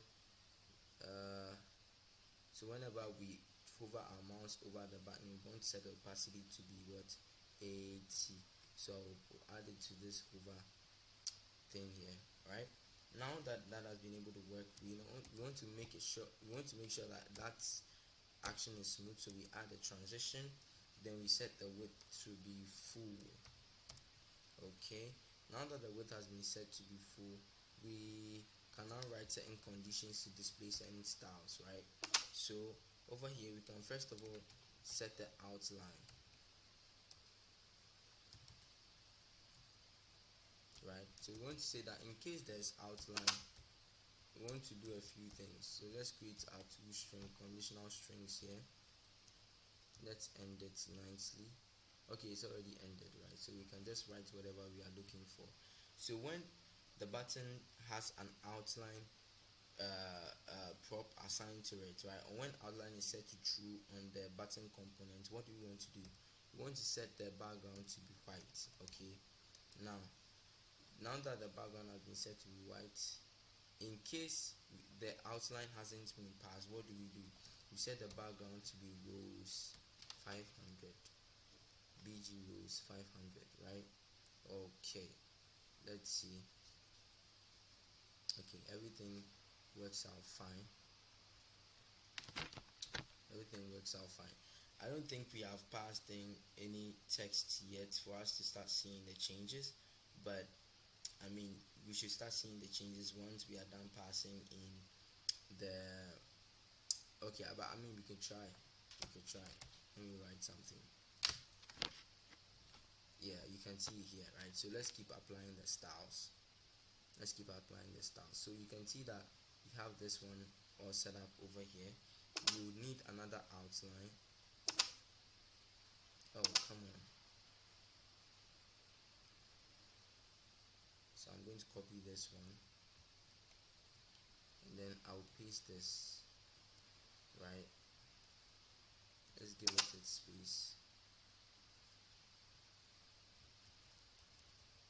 Alright. Okay, I don't know why it's freezing again, but let's just style it. Okay, let's just style. So over here, I'll set the text to white. I'll set the text. Before we set the BG to white, right? So over here, let's just work on the borders instead, right? So once the outline is out there, we want to set the border to be what, 2, right? And then we set the border again to be black. Okay, I want to set the border to be black, and then over here I want to set the border to be rows. Okay, set the border to be rows. Then over here we can copy. Okay, even if you don't want to copy, let me calm down and add another outline prop styling. Then here we want to set the text to be black in case it is outlined, and then we want to set the text here to be white, okay, in case it is not outlined. Okay, now we've been able to set that, but we are left with one more. So I'll just copy this, paste this one more time, and then write small. So if we pass the small prop, what does it do? It sets the border to 1 pixel, or just border. It's okay. Then this one, in case it's not small, what does it do? It set the border to. Okay, so let's quickly refresh this and see if this one will change. No, it's still trying to save. I don't know. Okay, it's here now. It's here now. Okay, so basically, oh, it's still not saved. That's crazy. I just wish it would stop freezing. But now that we have this, what we want to do is we want to be able to add an icon, right? So over here we want, let me add an alias to it. So I would say icon instead, right? So we can use it as icon with a capital I. Then over here we can write our condition.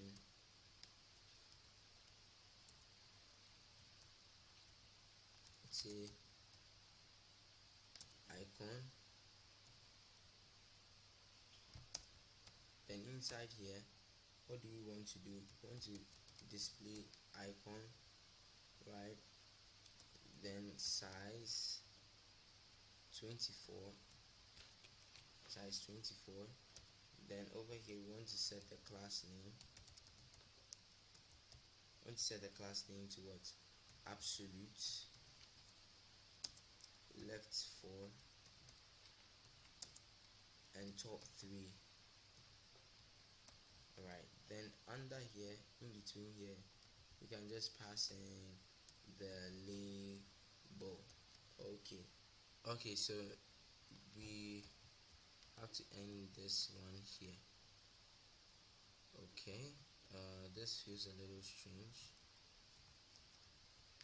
Okay, so what we basically need to do is we need to be able to pass the label here, right? So we'll go into this side, which is the we need to come to the place where the button was over here, right? And then over here, this is where we are going to be passing our label, right? Do you understand? So for us to be able to pass the label, we just say label, right? Alright, so we can just say label and then pass in just a random text or something. Do you understand? Or we can say submit. Okay, so we can just submit or pass in a label, right? But here's the thing that we need to take into consideration over here, right? This place, we can't just pass the label straight like that, because we are going to be using the model in somewhere else, right? So what we want to pass instead is our action label. Do you understand? Our action label. And then what else do we want to pass? What else do we want to pass? We want to also pass in what? The disabled prop. So we pass in a disabled prop too as well, right? Then over here, what we want to do is we want to add in what? The onClick, right? The onClick, and then for the onClick we say handle submit, right? Now even though we've been able to set up the handle submit button over here, right, we need to be able to set up something similar over here too as well. But this one is going to be for the secondary action, right, in case there is any. So we say that if there is any secondary action prop passed, right, and there's a secondary action, and there's a secondary action label, right, then we want to render the following. Right? But the only thing here is that over here we're going to pass in the secondary action label, right? And then over here we're going to handle secondary action, right? So and then when we come here, under here, we can pass in the footer. I felt like there was something wrong with the action label or the button that we are trying to create. So let me just pass in a random text like submit, right? And let's go into the button to check the stylings. Okay, so button has a class name. Okay, how about a padding? I think for the button styles, adding a padding wouldn't do any bad actually. I mean, you could just try it, right? So let's not hesitate and then add the button.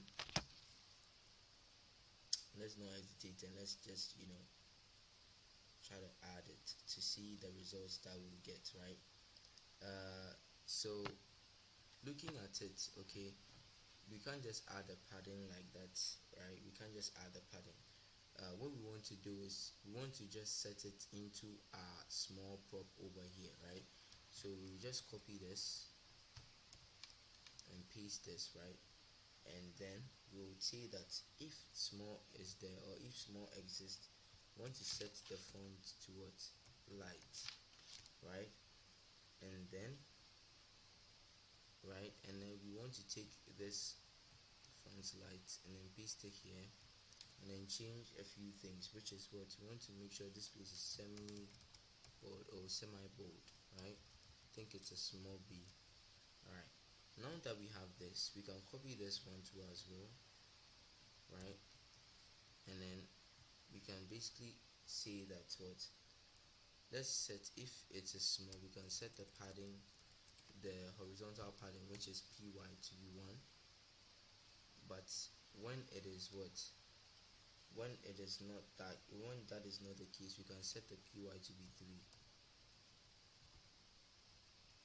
Do you understand? So this is basically the button that I was expecting us to see.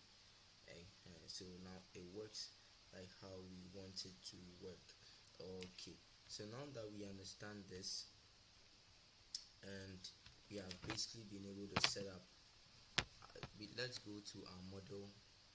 Let's go to the model here, and for the icon, let's say we want to add an icon, right? If we go into the modal here, and then we pass an icon, say icon, and then we see something like the IO, something like the IOMD close, you should see the icon being passed over here nicely, right? I think nice done like this. Yeah, nice one. So yeah, we don't need an icon right now, and we need to pass in the action label instead. Okay, so now that we've been able to pass on these things and set up this part of modal, right? We want to move on. Okay, we want to move on. Now we want to make sure that we are creating a register UI in such a way that when we open the menu here and we click on sign up, it basically opens this one for us, and then when we click on this, it takes it away, right? Let me quickly refresh. Okay, so now that we have the button, and then we've been able to set up the modal, right? We want to now set up our state. Okay, so how do we manage our states? You remember that we installed Zustand. Okay, so what we want to do right now is we want to collapse the component and then now create a folder called what? Hooks. Okay, so inside hooks, I would open that up, and I'll say I want to create use register what modal.ts. Okay, modal.ts. So use register modal.ts. Okay, that is going to be our hook, right? Now inside the hook here, what we can do is you can first of all import, or if you like we don't import, right? We can just start by creating our interface, right? So interface here, then we can say what? Register modal store, right? That can be our interface, and then inside we can say is open, and we set that to be a boolean, right? Then on open we open this, and then we set it to void, right? Then on close we set that to be void again, right? Then now that we've been able to define these things, right, what we want to do is we want to come here and say const what? Use register modal. Use register modal. We want to equate it to what? A create that. Then this create, we are going to import it from our Zustand package, right? So let's come down here and then import create from Zustand. Okay, from Zustand. Okay, then after we've been able to create, after we've been able to import, we can now use this create to, so inside here, right, what we can do is we can pass in, okay, then you can pass in the register modal store, and then inside here you can now pass in set, right? Then while the set is in here, we just pass in our arrow, and then this arrow is going to open up a bracket. Then inside we have a bunch of objects that we are going to feed in, and then that is going to be is open. We're going to set that default to be false, right? And then you can come and then say on open to, you can set that one to also be false, right? Then then we set that to be a function. We set it, right? So here we can say set, right? Then we open this, then we say it's open. I want to set that to true. Let me copy and paste this and say what? On close. Okay, on close. Then we set that to what? False. Okay, now this is awesome. Now that we have this, we can basically just what? Export default, right? We can export default, use register modal, right? Okay, this is awesome. So now that we have been able to now that we've been able to create this use register modal here, right? What we want to do now is we want to work on the register modal component, of which we are going to create inside our modals folder here, right? Okay, but we need one more component that we would use, right? And that is going to be our input. Okay, so let us quickly create the inputs. Then after the inputs, then we now come and work on the component itself. Okay, so over here I'm going to quickly create a new folder and name that inputs, right? Then inside the inputs I would say input.css. okay, then I can say RAFCE,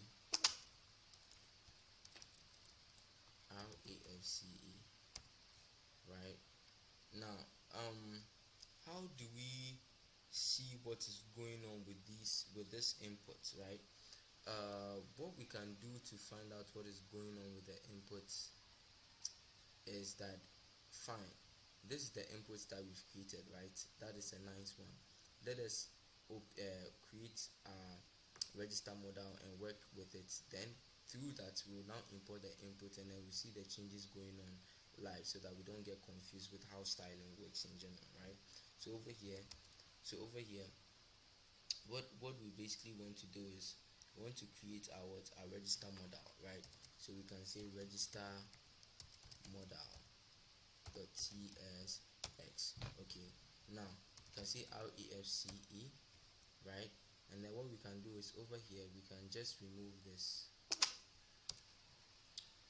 and then now show the register modal instead, right? And then import it, right? But what is going to bring up this register modal, you ask? Now we want to make sure that when you click on sign up, it brings it up, right? So what we want to do is we want to go into the place where we find this, and that is going to be the Navbar user menu. Okay, so inside the user menu here we want to come and then import hook that we created, right? So we can come and say const to register modal, right? Register modal, and then we import it from the hook that we created, right? So use register modal. Okay, so now that we've been able to import it, what we can do is we can come down here, see over here, right? You can just say register modal dot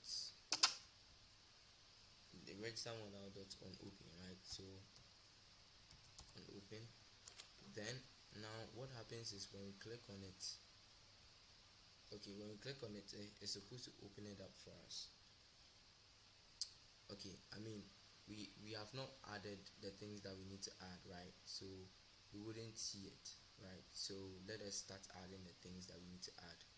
Okay, so over here inside the register modal, right, we want to work on a few things. Now the few things we want to work on is that, first of all, we want to now start importing our hook, right? So you say const what register modal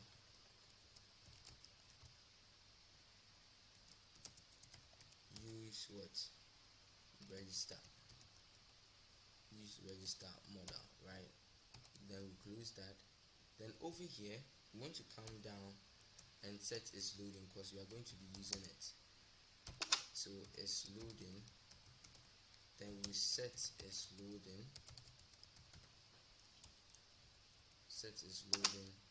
to be a use state. Oh no, we're going to set it to be a use state of false as the default, and then inside here we can come and const a few things out of React hook form. There's one thing that we didn't install, which is React hook form, and that is basically what is going to help us do certain things, right? That is handle our form submissions and stuff like that, right? So we just say npm I react hook form, right? And then that should install. Now while it's installing, let us just start. So we're going to extract a bunch of objects from there, right? The first object we're going to extract is register, right? And then after this, right? After this register that we now take the handle submits. Then down here we take the form data, right? Then it's form state actually. Take the form state. Using form data these days. I've been using form data these days a lot of times, right? So that was why I got confused. I want to good. Then over here we pass in what errors.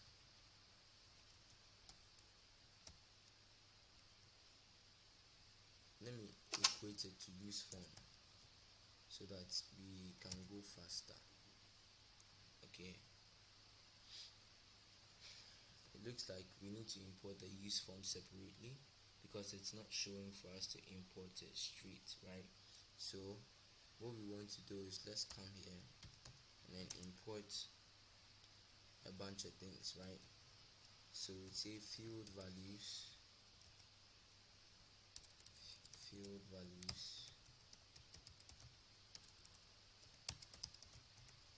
right? Then we take the submit handler,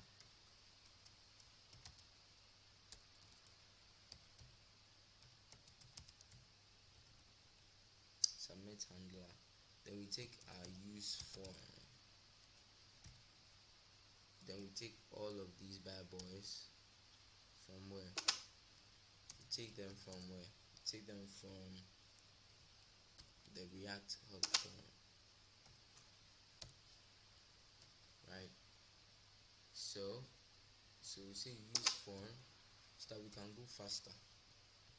Okay, so use form, and then we set it to be what? I want to set these ones to be field values.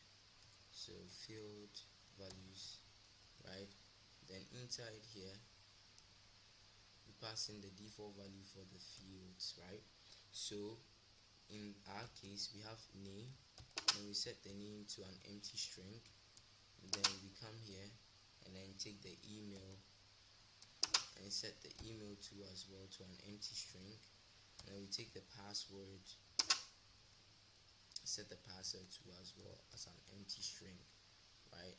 Now that we've been able to set this up, right, we want to come, okay, so we're already getting this out. Okay, so you can see, okay, what's the error? Why is it say it does not exist in the partial? Well, yeah, it's still building, so let us finish. Yes, so const on submit here,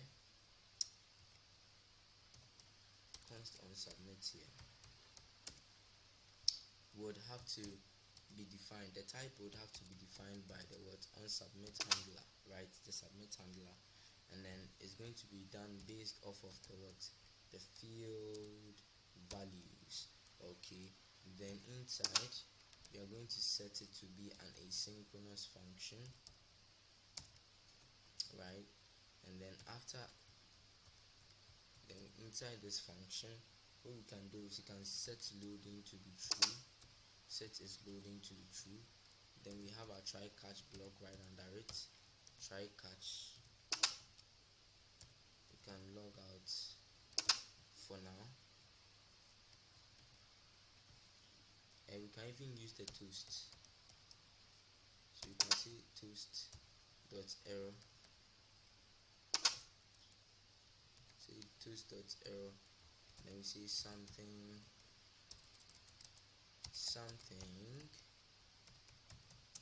went wrong.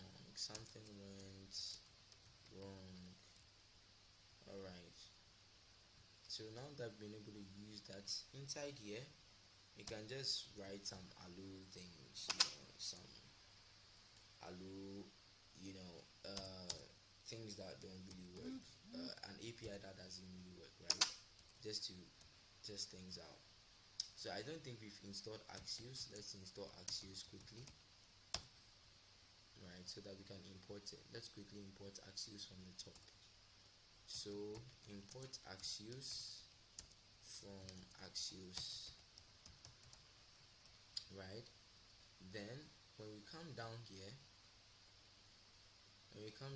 we can see what maybe some posts. Okay, since it's registered, we just use post, and then we now passing the API. Just passing our API /v1/register, just in case, and then we pass in the data. Okay, then we pass in the data. Okay, so the data has been passed. Obviously we are going to have to pass data here as well, right? Now both of the data have been passed through. We all know it doesn't work, but at the end of the day we want to make sure that when we hit the submit, what does it do? At the end of the day, when it's successful, it closes it, right? So we'll say dot what on close, right? Okay, this is awesome. Then over here we want to say that finally we set is loading to be false. Some people use promises for this, so they'll do await, then dot, then they go to dot catch, then they go to dot finally, right? So it can work if you research your way through. Okay, so now that we've been able to set that up, what we can first of all do is, before we pass in any type of thing, we can come in here straightforward and then start adding our modal, right? So let's create this and then pass the modal in. Let's pass the modal in, right? So the modal going to close, then we pass the disabled to be what is loading.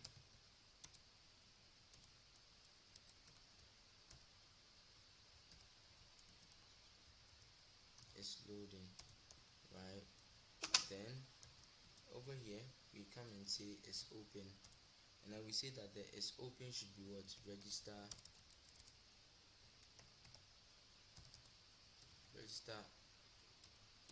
modal dot is open, right? Then over here you can set the title. You can set the title to be what register,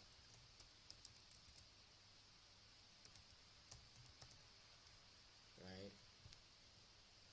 Then over here we can set the action label to be what continue,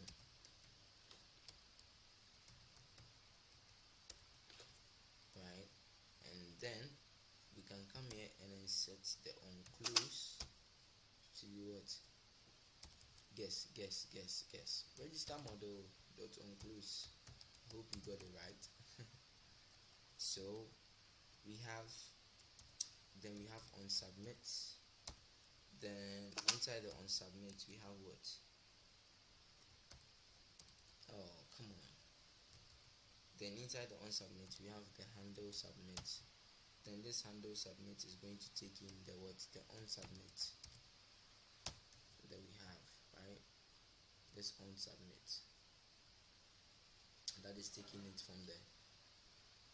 Do you understand? So basically you are going to see the results of what this is going to add up to, right? So now that we have this, you realize if I click, it should open up. Oh, this is strange. If I click on it, it should open up, right? So okay, let me quickly stretch this out.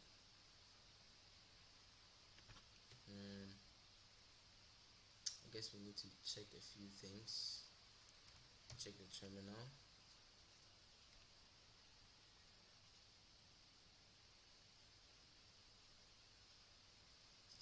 Everything seems to be okay, but it's just some styling issues that is going on somewhere. Okay. What we are going to do is let us add the rest of the things that we'll add. Okay, let us add the rest of the things that we'll add before we start doing anything to break our code, right? So let's pass in the body.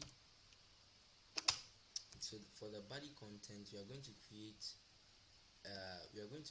a new component to handle that. Or is there a component like a variable to handle that, right? So for the body side, the body content, we are basically going to say const body content, right? Body content, and then inside here we are going to open up this bracket, and then inside this div, we're going to add a few class names, right? Few class names that we need. Okay, so here we're going to pass in class name, and then we'll say what? Flex call,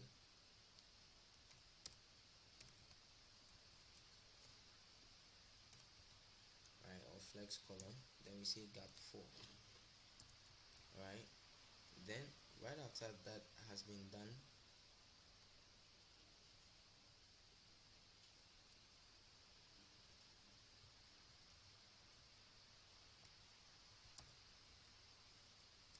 okay, we are getting an error. It says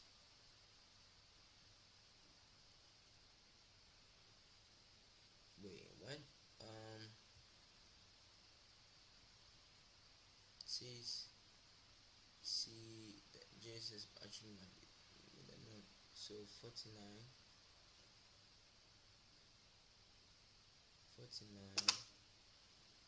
yeah, okay, I see where it is. Let us just pass in the body content, right? So the body content has been passed through, and so okay, so it's here. So inside this div, we're going to add a heading component of which we are about to create, but we can add the input for now.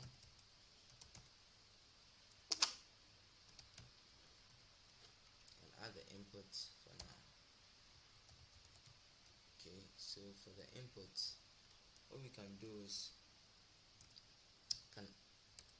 I don't think we actually created the input. So okay, we'll create it immediately, but let's quickly fix our modal.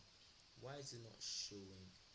Okay, let's quickly reduce the screen and try to debug it.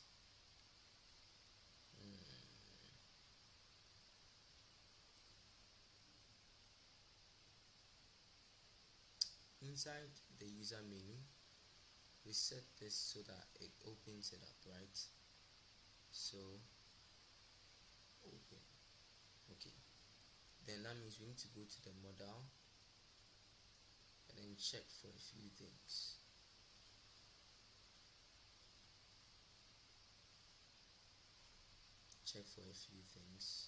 Let's give it a border. Let's give it a border here. Okay. Well, this is strange. This is a little strange, honestly, because everything should have been working fine. So I'm wondering why. Oh, we really need to pass the border. Why do we need to pass the border though? Okay. Okay.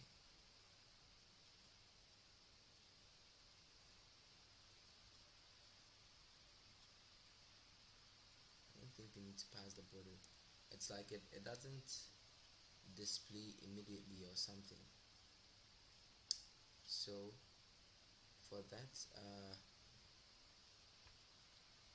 that I think we need to change something over here, right? So I think it has something to do with the use effect. I think it has something to do with the use effects that is going on here, right around here, right? So with that, this one here has to be set on is open. Okay, so that was the error that we had to fix. I'm glad we were able to fix it. And then yes, now it works because it started feeling strange. Alright, so we can go back to our body content that we were creating. So inside our body content here, realize that inside our body content here, we try to create our input element, right? The elements that we wanted to add, right? Now let's first of all add our header, because we need to add a header component, right? So it's going to be a heading. So heading, and then for this heading component, you are going to have to create it right around just inside the components folder. Okay, heading.tsx. Then right after creating that, we come and create the input, and then we use all of them inside. Okay, so inside the heading here, what we can basically do is we can first of all say our refce, and then we have the heading here, and then if we go back into our register modal and then we import the heading, you'll see that it will appear just as we wanted to. Okay, so inside the heading, we want to start doing a few things. First of all, since we are going to be passing props inside the heading, let's start defining our interface, right? So inside here, we are going to create the interface, and then for the interface, we need to pass the name. Why do I keep forgetting this? Then we say the heading props, right? So heading props here. Oh, heading props. Then inside the heading props, we pass in the title. Then we say string. Then subtitle.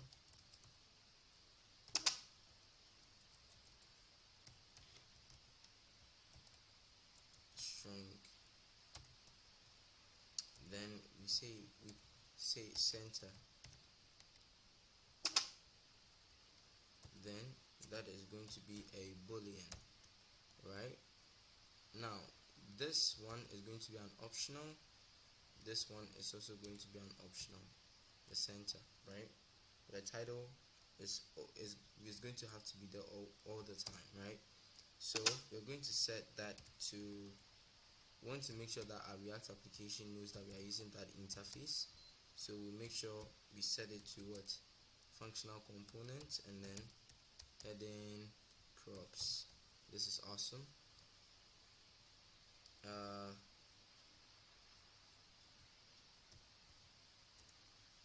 Okay, so over here we have our div class name,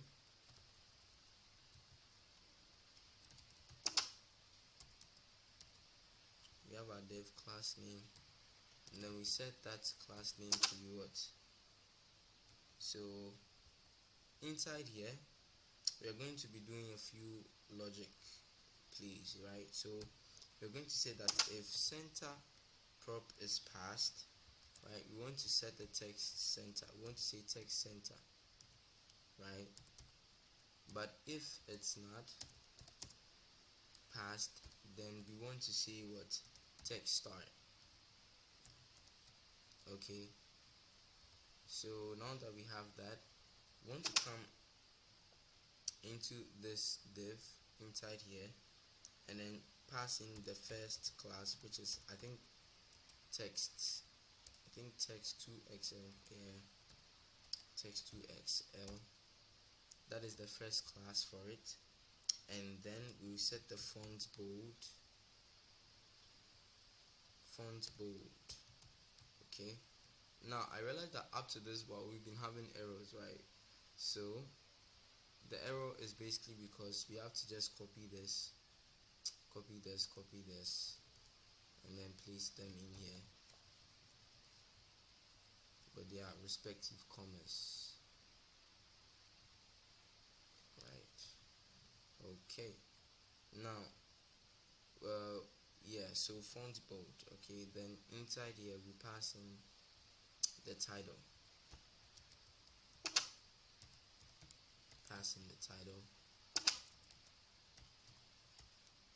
alright. So after we've been able to do that, let's copy and paste this, pass in the subtitle, and then change the class names a bit. So here we are going to say what? Font light. Let's clean this.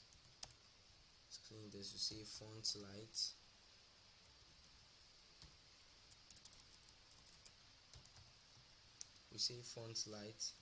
And then we say the text neutral 500, mt2, right? This is awesome. Text neutral 500 and mt2. Okay, now that we have this working out how we expect it to work out, we can now use it inside our register modal here, right? So inside here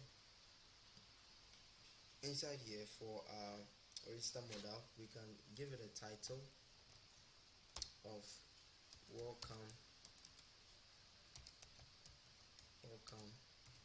to Airbnb, right? And then we can give it a subtitle of create an account.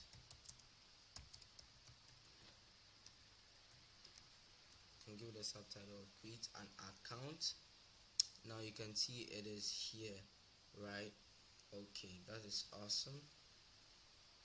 Now that we have seen where these things are, what do we want to do next, right? Now what we want to do next is we want to work on the inputs, right? But first of all, let me see something, because something doesn't feel right here.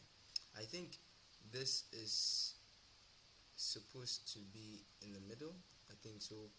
Let's try justify center and see. Okay, still not in the middle. Let's try item center. Okay, it's in the middle. Well, come to think of it, I don't want it that way too though. I think we passed in a center prop too as well, and that is what should have worked that's out. Yeah, but do we want it like this? I don't know. Okay, let's make it like this and see, because I don't want it to be like this too. I don't know. Airbnb create an account. Let's keep it like this and see, right? So inside here, the inputs that we have, we need to create it, right? We need to create the input section, right? So for the input section in general, what we first of all need to understand is that we are going to be passing props. So obviously going to pass in our interface or create our interface. Then we say input props as usual, right? And then inside the input props we pass in what? String, right? We pass in a string, then we say label, then the label is going to be what? String as well. Type is going to be string. Now let's not forget that the type is an optional prop. Okay, then we pass in disabled, which is also supposed to be an optional prop, and then we say that that one is going to be a boolean. You know that disabled is going to be a boolean, and then we say that format price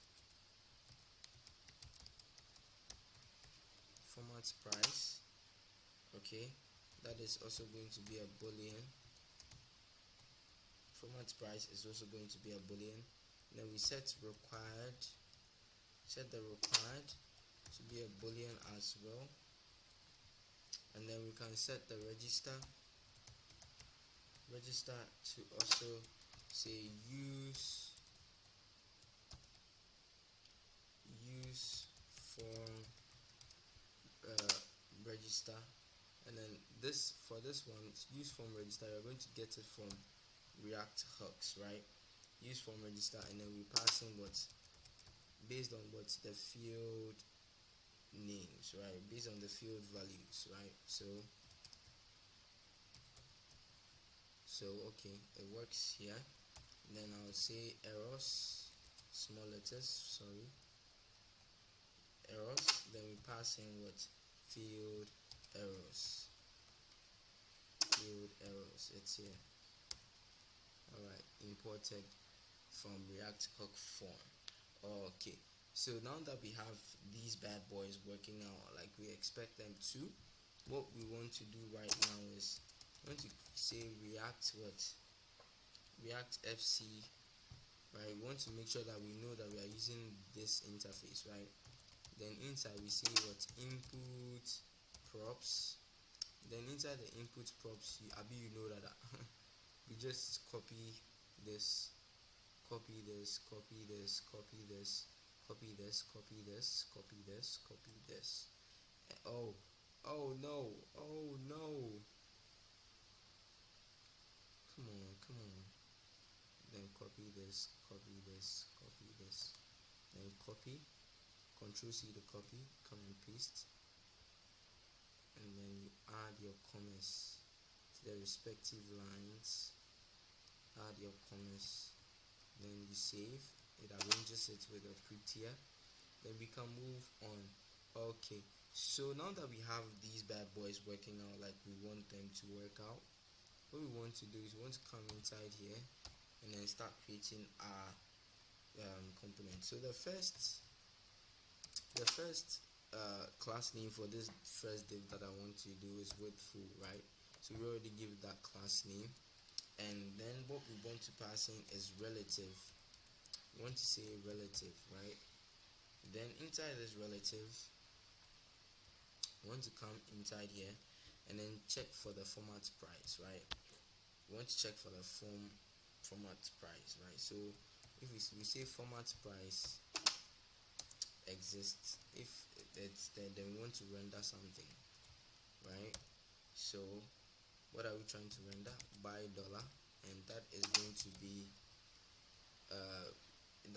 be imported by React icons, right? So size 24 is okay. Size 24 is okay. Then we would see what you are passing in a few class names. Now the class names, you're going to say text neutral 700, right? Then we have absolute, then we have top 5, then we have what? Left 2, right? So we save that, and then what do? Now after this condition has been set, right, we want to come down here and then add our input component here, right? Now, first of all, we want to remove this. Before. Let's first of all remove that first, right? Or even if we don't remove it, we can quickly set the type. So we can just say type. I think I need to end it. Yeah. So type, right? Type has been set to type. Then the ID, we set the ID. Send the ID to ID.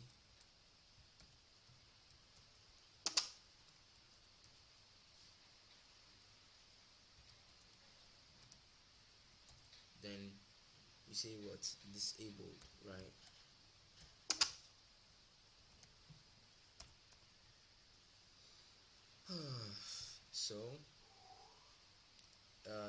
So now that we have the disabled, the ID and all these things, and we've been able to set the type to as well, we are going to have to add placeholder. Then placeholder, we want to give in a little space here so that we can perform a really nice, you see material design has this animation. Whenever you click on focus, we want to add that animation. It's a really nice thing that to learn, a really nice trick to learn. Then I would open up this and then spread the register. Then after spreading it, I want to pass in ID. I want to pass in the ID actually, right? Then after passing in the ID, I want to set the required. Okay, that is awesome. Okay, now we want to pass in. Looks like we are getting an error. Let's refresh. Okay, no error.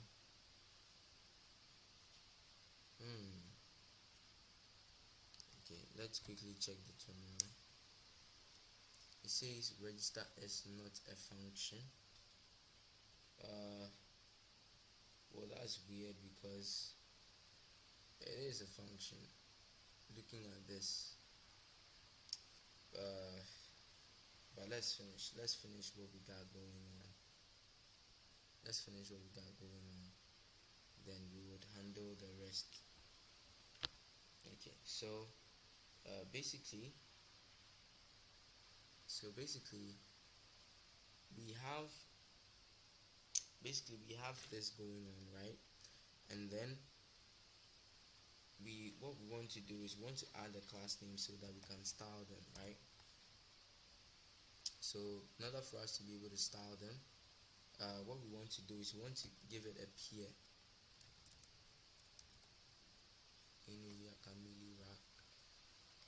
Alright, so then we say width full, then we give it a padding 4, then we say pt6. The way it keeps saying, well, I didn't get that error when I was working with the pilot actually, so I'm just a little, but let's just finish. So pt6, then we have font light, then we'll take run bg white2 as well, then border 2, then rounded md, then we have outline 1, then we have transition, then we have disabled. So whenever it's disabled, we want to set the opacity to 70, right? And then we want to check for disabled again. Once it's disabled, we want to say what? Cursor not allowed, right? Okay, now we want to pass in some small logic. We want to pass in some small logic, right? So let's quickly cover this with the curly braces and then the backtick and also another backtick, right? Then over here you can see format price, then we say PL 9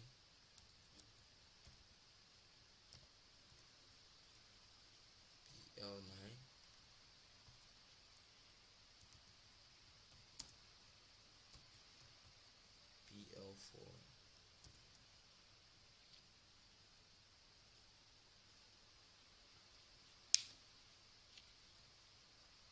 PL9, PL4. Then here we can pass in, that's padding left, right? But that's padding left, by the way. So then we now check for errors. We want to say that if there is an error,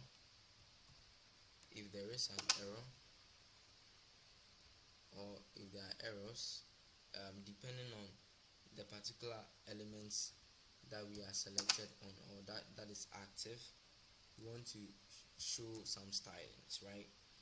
Now, what are the stylings we want to show? We want to say that, let's put this in quotations. And we want to say border rows 500, right? And then in case there are no errors, we want to say border neutral 300, right? Border neutral, border neutral 300. Alright, border neutral, border neutral 300, right? Then once that is okay, what we want to do next is we want to check again for another error, then add the styling for that, right? Or create a styling for that. So come down here. Oh no,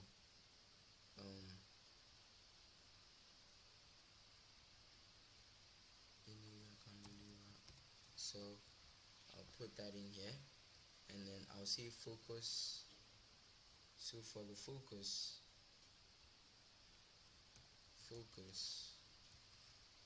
then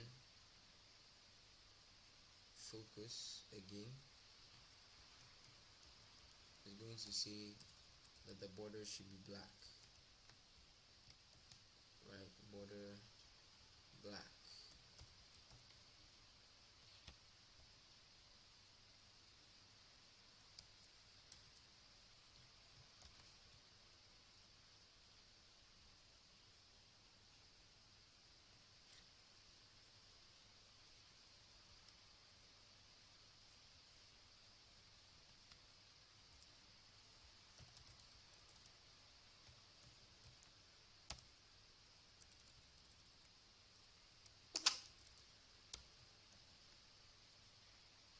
Alright, so inside here we are creating a label, and then inside this label we are passing in, okay, we are I want us to get rid of this error. So what we'll do is, okay, I want to get rid of this. Inside here, right? What am I spreading? Register, right? After spreading my register, what do I want to do? Right? I'm going to open it up, right? It still says register is not a function. That's weird. I'll pass in the ID and this register. Sorry, required. Sorry.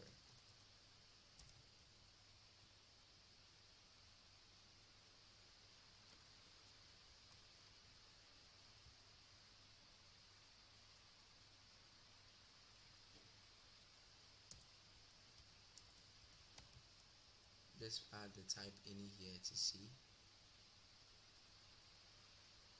Why is it wasting too much time? I guess that's the reason why.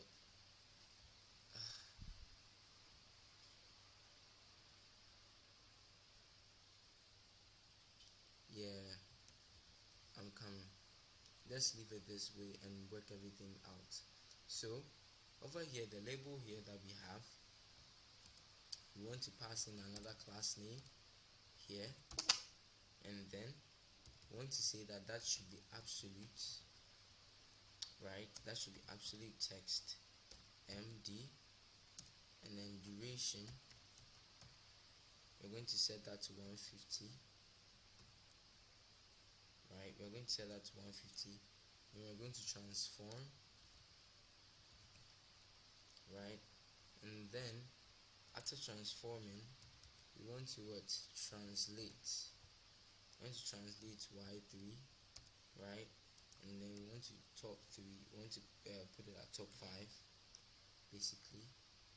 And then z, we're going to give it a z index of 5 as well. Right, we want to give it a z of 5. Then the origin, we want to set the origin to 0.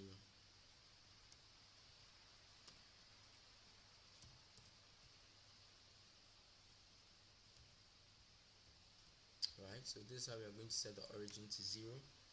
Right, now we are going to have to write another condition here to display certain styles for our labels. Right, what are these conditions? Before we start writing them, you know already, we need to create our curly braces, or wrap our class name behind the curly braces. So we use the backticks for the right side and backticks for the left side as well. Then over here we pass this, okay, in there. Then what else? Say format price left 9, and then we are going to say what? Left 4.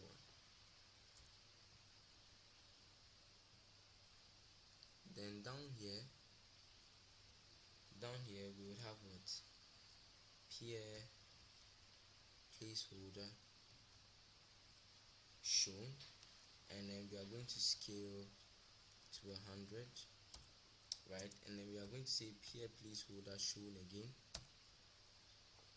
I'm going to translate that to y0, and then we are going to say peer focus above, or peer focus, basically peer focus, and then we are going to set that to a scale 75, right? And then peer focus, we are going to translate y4, negative translation, right? Then after, we need to pass in our error conditions again. So for the error conditions, we want to say check for the errors based on the ID of that input element, and then if there is an error, I need you to make sure that the text is what? Rows 500. Text is rows 500, and then 500. And then if there are no errors, I need you to make sure that it's text zinc 400. Alright, so then inside here we pass in with the label,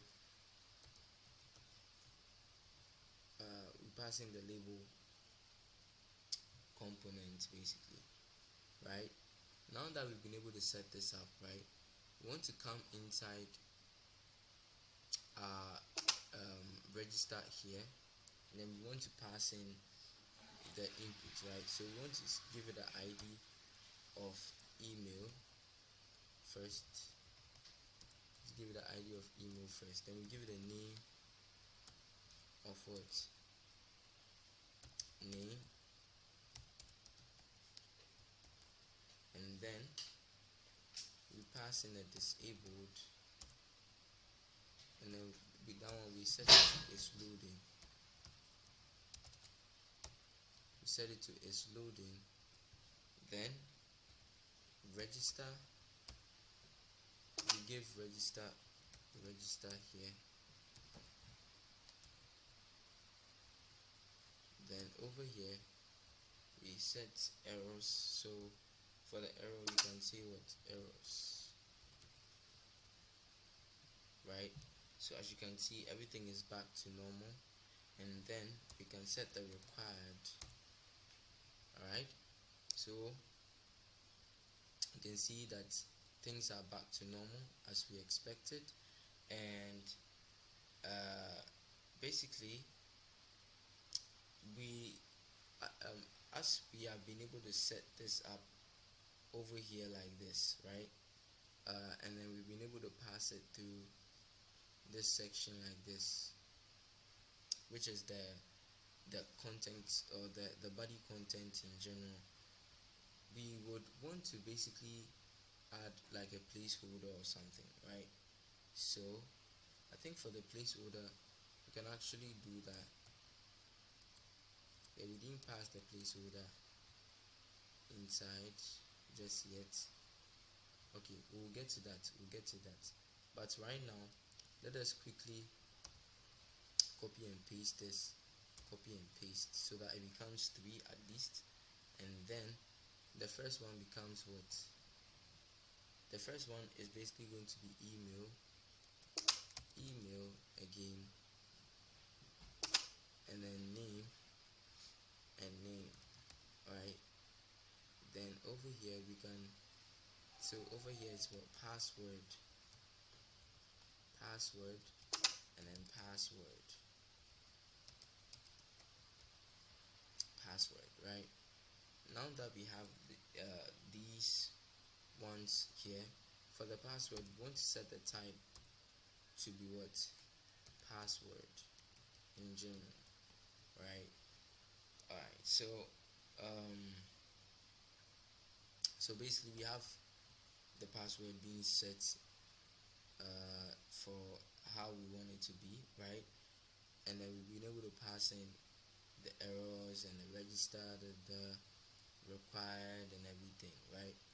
Now the next thing we want to do is we want to be able to set up the footer content too as well.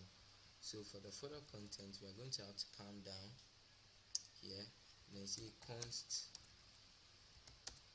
footer content, right? So for the footer content here,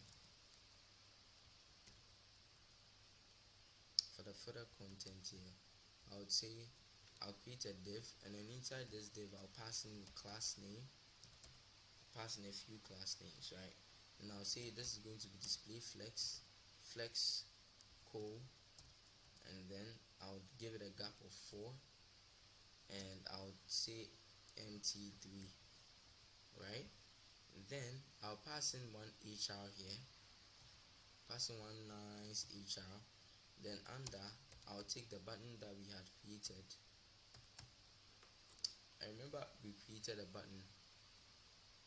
Where's the button? It has to be right around here. It has to be this button basically. So okay, yeah, alright. Then we would say that this button inside the footer should be, first of all, it's outline, right? Should be outline, and then let's start seeing what is going on. Let's pass in the footer.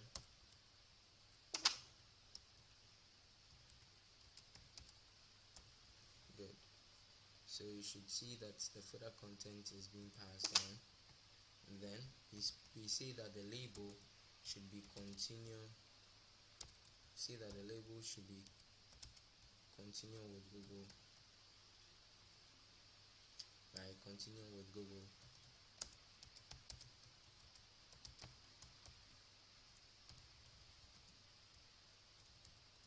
Continue with Google, and then we want to say what? We want to give it an icon, right? So for the icon we want to pass in what? FC Google.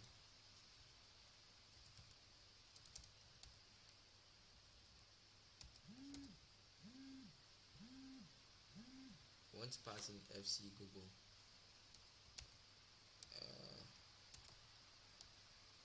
FC Google should have been able to import itself, but since it's not coming, I guess we have to take it from the React icons ourselves.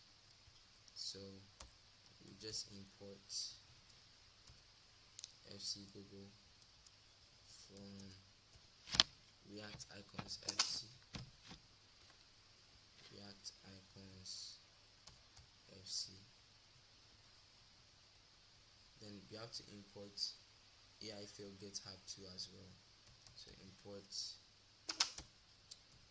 AI fail GitHub.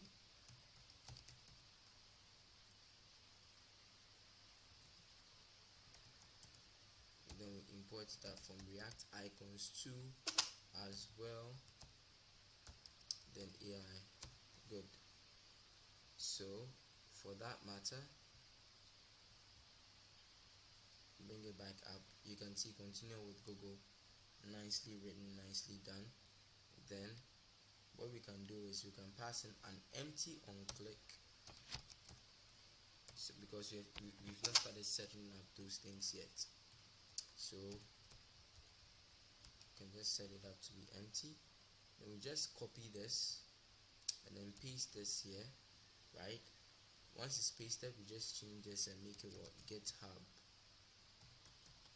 And then change this to what? AI fail GitHub, right? Okay. Then after we save, the changes should appear. So it couldn't resolve the imports. Okay, that is not okay. You have to refresh. Okay. It's AI fail GitHub.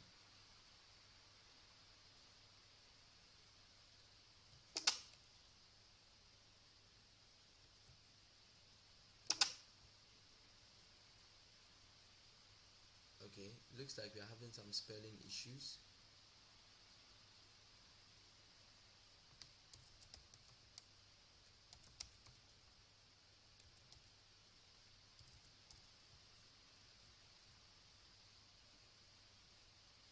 Okay, now that we've been able to add it, let us just copy this and then put it at the right spot where it belongs. Okay. Okay, so it's here. It's here, nicely done, as we expected. Nicely done. If we go back and check the outline, we remove the border.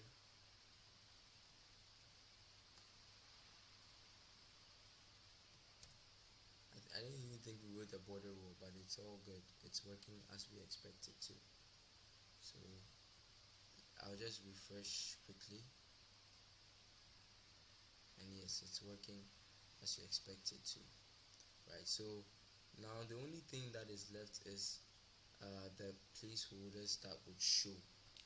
Okay, that's the only thing that is left. But before we go into that, one more thing, we need to be able to work on already have an account and log in. So under we need to go to the register modal here, and then under here we create a new div, and then this div is basically going to have a few class names, and that is going to be what? Text neutral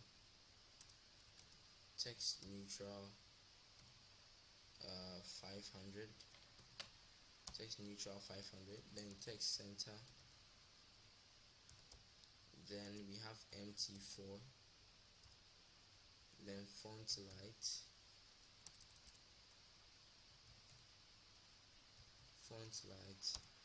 and then once we have that working, we want to come again and create another div, and then okay, this div already has, so like just say display flex, right? And then we say flex row, and then ITC, item center, then justify center as well. Then we say gap 2, right? Specify these things. Then inside we want to have two divs inside, right? want to have two divs inside. So we want to have the first div saying already have an already have an account, right? Already have an account.